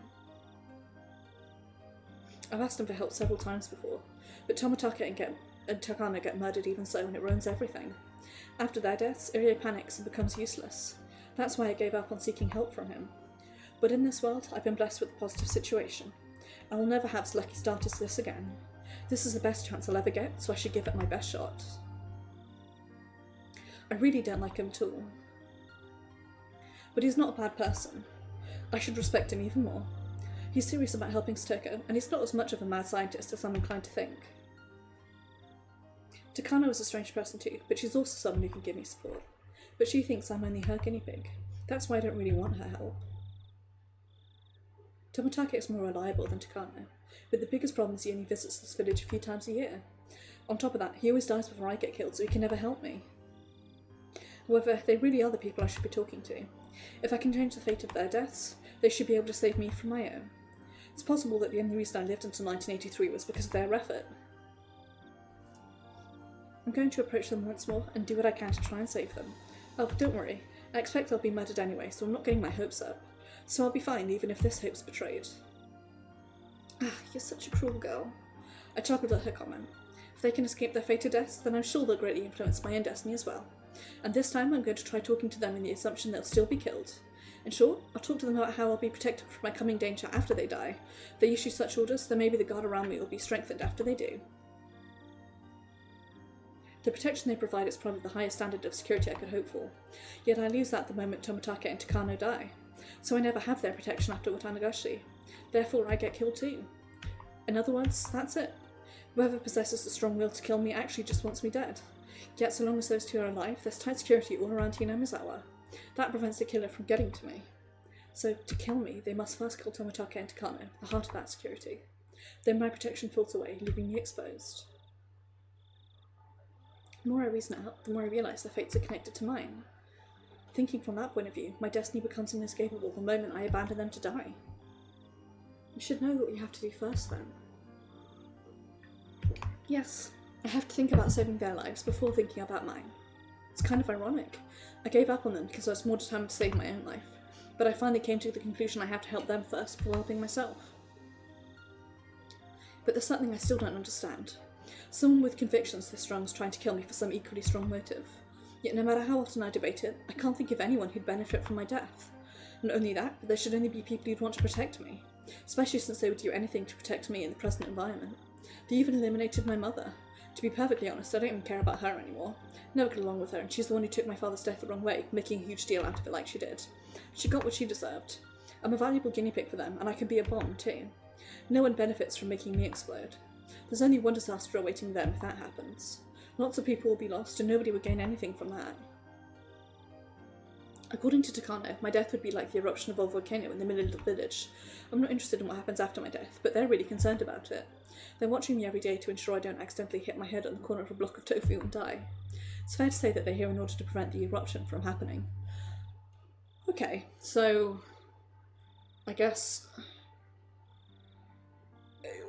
the reason the Hinamizawa disaster always happens is because something to do with Rika's life. I'd be so suspicious of them and they were going to benefit in some way from my death. But as everyone knows, that can't possibly be the case. My death will create nothing but a disaster. They're benefiting from my being alive right now. I really can't think of who would benefit other than, like, maybe someone in the government. Perhaps it's not about gain but a grudge. Maybe someone has a strong grudge against my family.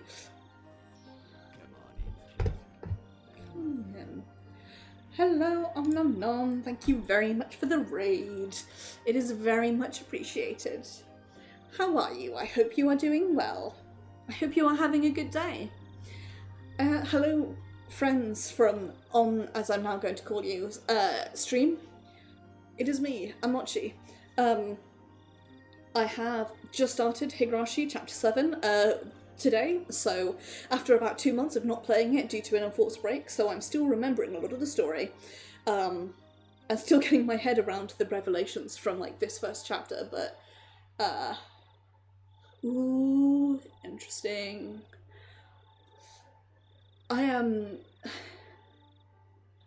I like your name.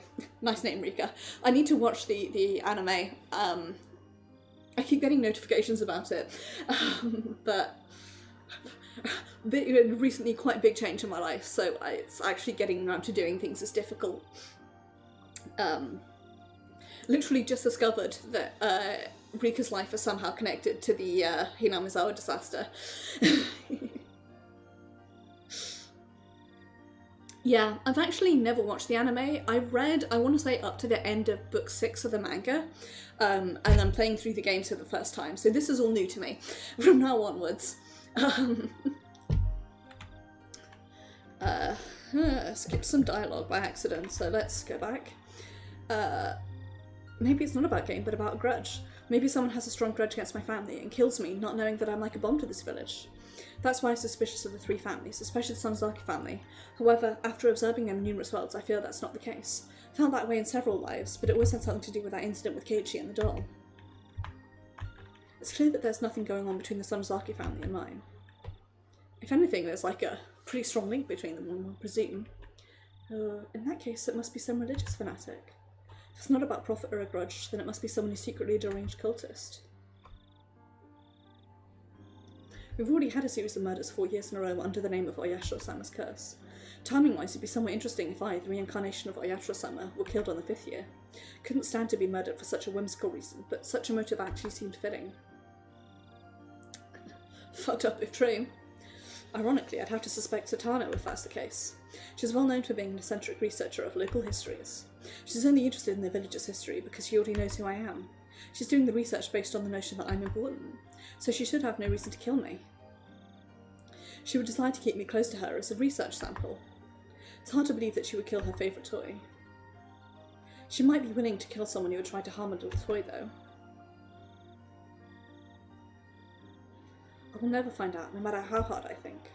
I just know that someone is definitely going to kill me. I don't care about anything else, as long as I can escape that fate. No, I take that back. I want to escape my deadly fate, but I also want all my friends to be happy, and I want the rest of my life to be happy too. I don't want to hide myself in the forest forever just to get away from my murderer. In fact, I've tried that once, but I still met with the same ending. Living in the forest was a horrible experience. I think I was able to survive until July that time. Might be the longest I've ever lived. I smiled bitterly and finished off the rest of the orange juice wine in the glass. I'd have to talk to Irie again. I don't like him, but his people are my only hope. It's getting late. I should go to sleep now. I think so too. Good night. I lay down and closed my eyes, but I couldn't fall asleep right away. Suddenly I remembered Rainer's words out of nowhere. It was no good when I was thinking about it on my own. I wasn't thinking about it on my own. I was talking it out with Hanyu. Now I know. It's important to talk to other people. Friends have greater meaning than I thought. You can talk to them about anything. I finally realised that. God. So I've got I'm on the 8th floor, which means that my window can see out over like a large chunk of my neighbours' like buildings, and out the corner of my eye I just see this guy moving around, and it's somebody's putting their groceries away, but I just see movement out the corner of my eye. I'm like, shit is this? We haven't even got scary yet. I'm just preemptively scared because of how this game is. After I asked Akane for help, should I also talk to Keiichi? I've told him before in my previous lives, but he never believes me then.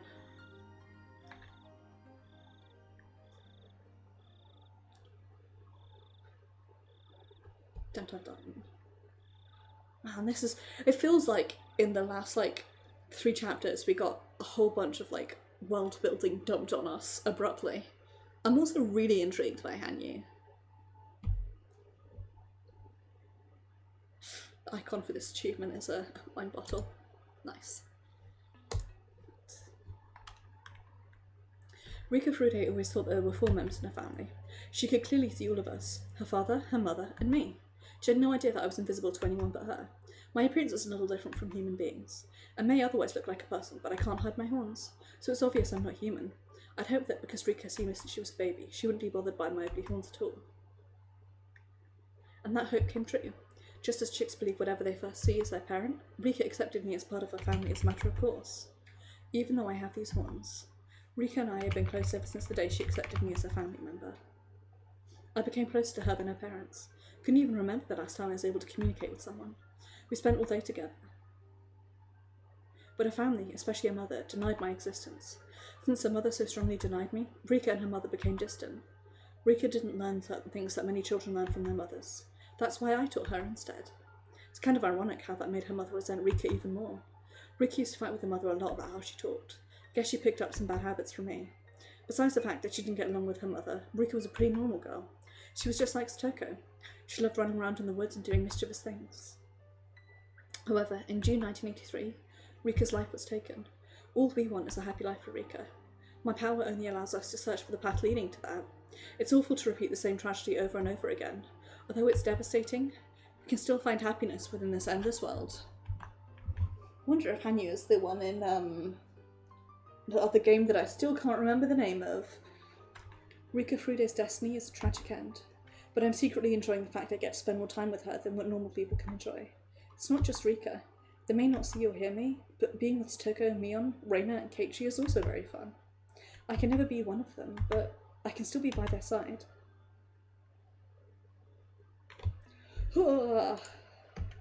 Surprise Fifi's be like. Oh fuck, I didn't mean to hit continue, I meant to hit save. Bugger. Okay, well we can get the beginning of chapter 4.